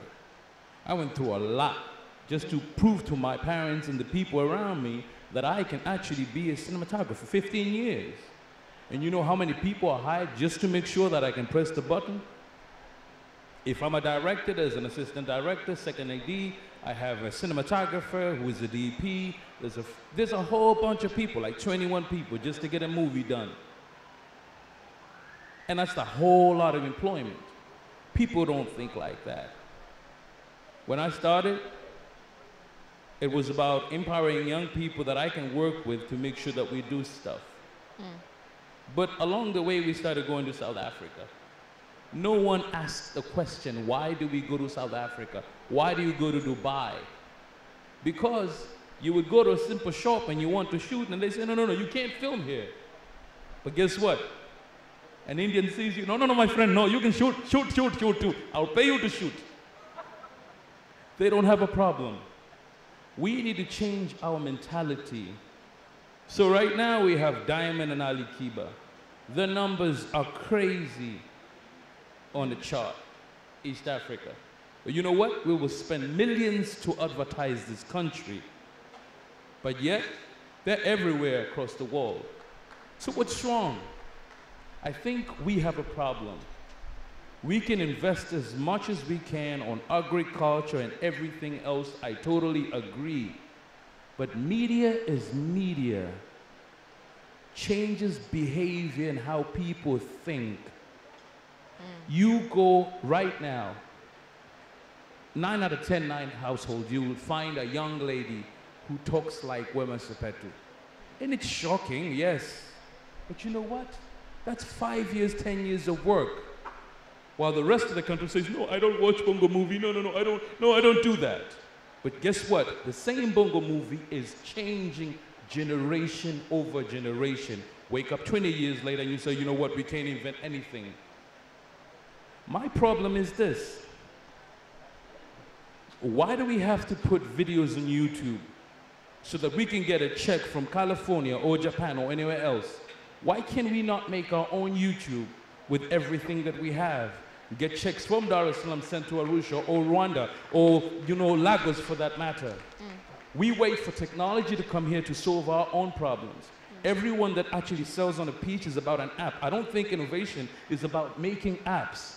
I think innovation is about combining two things that will solve our problem. I was in a class in the States one day sleeping because I worked for 8 hours. And people spoke about technology, and I said, you know what? One thing you don't understand about civilization and technology, Africa was civilized before you were civilized. Mm-hmm. When we wake up, we say shikamo, my friend, that's civilization. So this is the thing that we need to do. We want to change people, we have to start all the way from the bottom. And guess what? We give our little cell phones to our little kids. We tell them nothing of who we are. Generations of Africans are being raised because they don't know what the future is like. So we going never back- talk about the future. All the right. least we do is the past. Bella, I'm going to have you, creative industry. You're going to, specific, I want you to talk about the textile industry. Very, very brief, because then we'll have to come back and do closeouts. But the textile industry and how you integrated data and how you integrated communities, that a kanga is something that they use every day, but you use that to tell a story with data. So just to back up what she's asking me, I work with artists of all sorts. And for the past 2 years, we have been doing what we call art challenges. So if you can follow up loveartstanzania.com, you can see more. But we've been working with graffiti designers, we've been working with fashion designers, we've been working with musicians. And what we are doing is we are teaching them issues, sharing data, and we are challenging them to produce things that actually speak on community issues. And this year we've run the first kanga. I don't know, for those who are not from Tanzania or Africa, kanga is a Tanzanian leso, an African wear, which is very common, like every African Tanzanian woman wear. So it's a common day-to-day thing. And we're asking artists to say, what can you use that is so near you that everyone uses as a tool to change the mindset, as a tool to cause a conversation, as a tool to start sharing and speaking on the thing that affects us. So we had more than 110 kanga design that speak of different things, and the winning kanga was speaking about domestic abuse, and we ran that kanga, and it has been such a conversation, and I'm happy to report that this kanga is going before us, because this kanga, we saw it in Miss Tanzania. So Miss Tanzania used it for the beach wear. We saw it in two popular artist music. And so we saw it in an African girls coding camp in Addis in Ethiopia. And so this is just a tool in kanga. What else can creative industry do? What we did is we brought artists together and say, these are data, what can you create? And what I want to say just one moment is that I really believe that good artists copy and great artists steal, you know? There's nothing new under the sun. What we need to do is we don't need to copy. We need to steal and customize and make art that work for us. And at the same time, when there's some artists that are defining, creating products, we should have some people that are speaking on policies so we can create the better industry. My dream in Tanzania and my dream in Africa is for the creative industry to be formalized in such that art can actually create jobs. Most of the unemployed youth in Tanzania and in Africa. And then you're going to give us the closing thought after you finish that. Unemployment can be solved by art. We can do this. We can do this. The land is fertile. The land is fertile. We can do this. Closing word, Wakazi. Just one sentence. Okay. I'm happy to be here. Thank you. Basically, I would think best way, as I've been saying and some of the panelists have been saying, we need to find more ways of using innovation for the better side, for the positive side, integration with the global musical world or the creative world, making sure that we do things that they're doing. Monetization in every aspect of the industry is important. Since the digital world came with different ways of people earning, a lot of big artists in Tanzania right now, they do not know how to get their stuff monetized. So they're losing a lot of money. Last one. So that's a very big thing. Monetization. Feruzi, what's yours? Mine is, thank you everyone. But, I think creative industry creativity should not be taught, should be experienced. So those of us that have already made a step, we should be willing to hold somebody's hand and train them. I can assure you, like half a day with Adam Juma is 2 years of university. I can almost guarantee you. Is that true? Adam, want to do a closing thought while you're put on the spot? Not a full speech, a closing thought. Yeah, I'm close, huh? Okay, I'm close.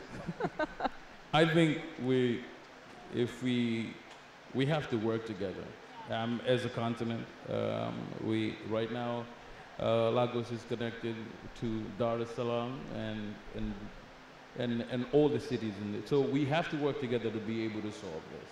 So collaboration? Collaboration is key into going into the future.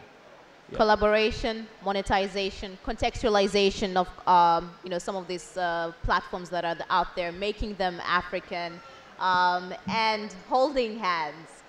Guys, thank you so much. I hope you all had learned something from this amazing crew, but more than that, in terms of how innovation in the creative industry can be transformed. Thank you, guys.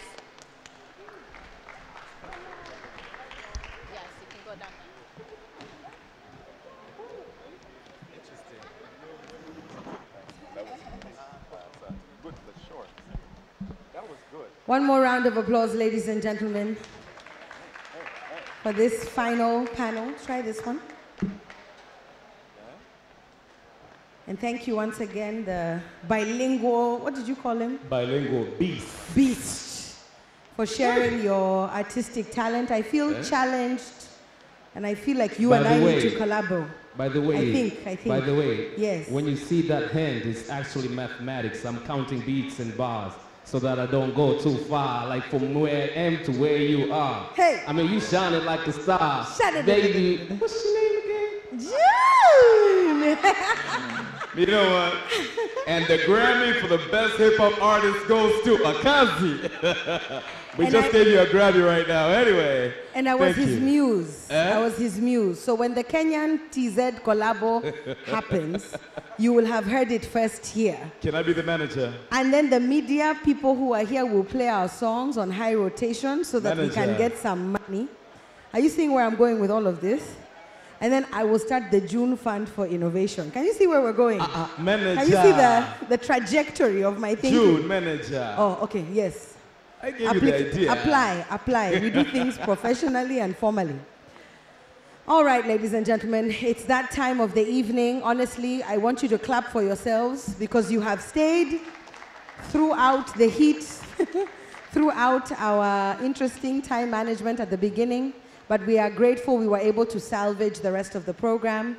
And on behalf of AfriLabs and Sahara Sparks, we want to thank you for being part of day one. It's only halfway through. If you look at tomorrow's program, it's even more exciting. So right now, we just wanted to remind those of you who had not yet picked your cards. There were a couple of cards that were left here that you guys were supposed to pick up. We mentioned a couple of names. But if you heard your name once and twice, please come and pick your cards up from me or any member of the Sahara Sparks team. And for the guys that are going through the dinner tonight around 7 p.m., make sure for all the startups from outside the country, please meet up with the Sahara Sparks team at the reception. There's a bus waiting for you to take you all the way to the dinner.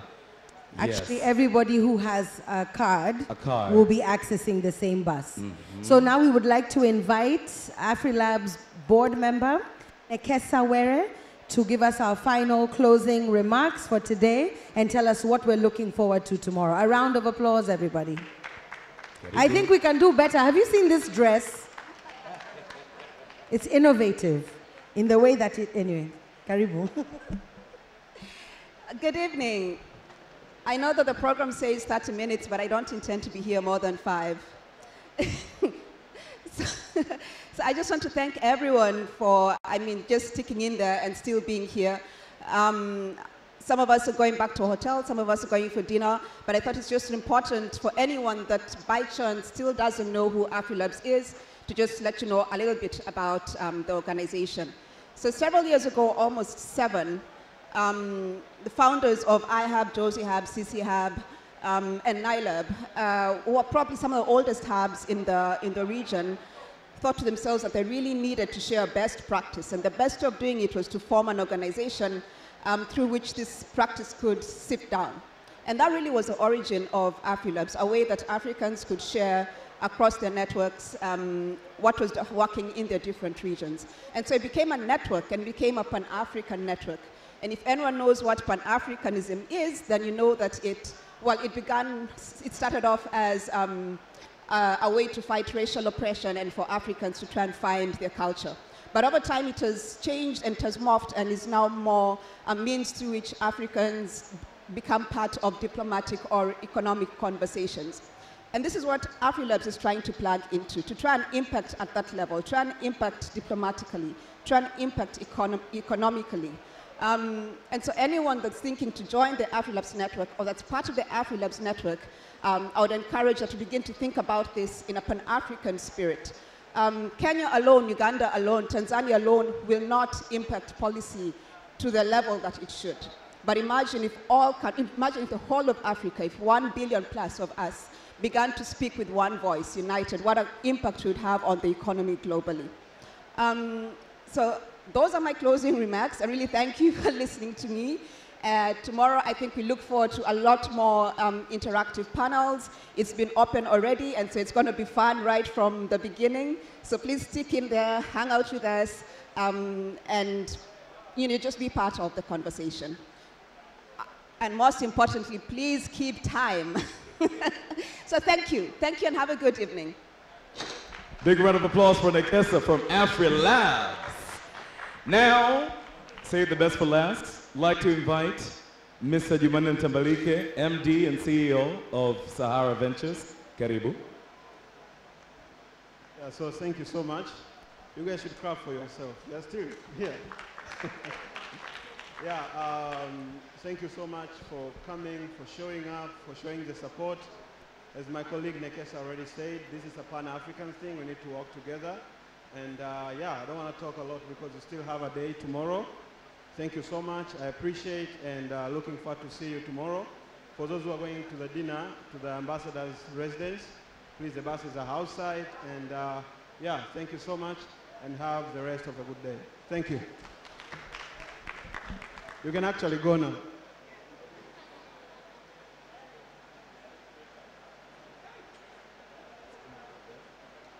See you guys tomorrow, and make sure you keep your time. We're going to have the guest of honor, Yakaya Mrisho Kikwete, His Excellency, former President of Tanzania.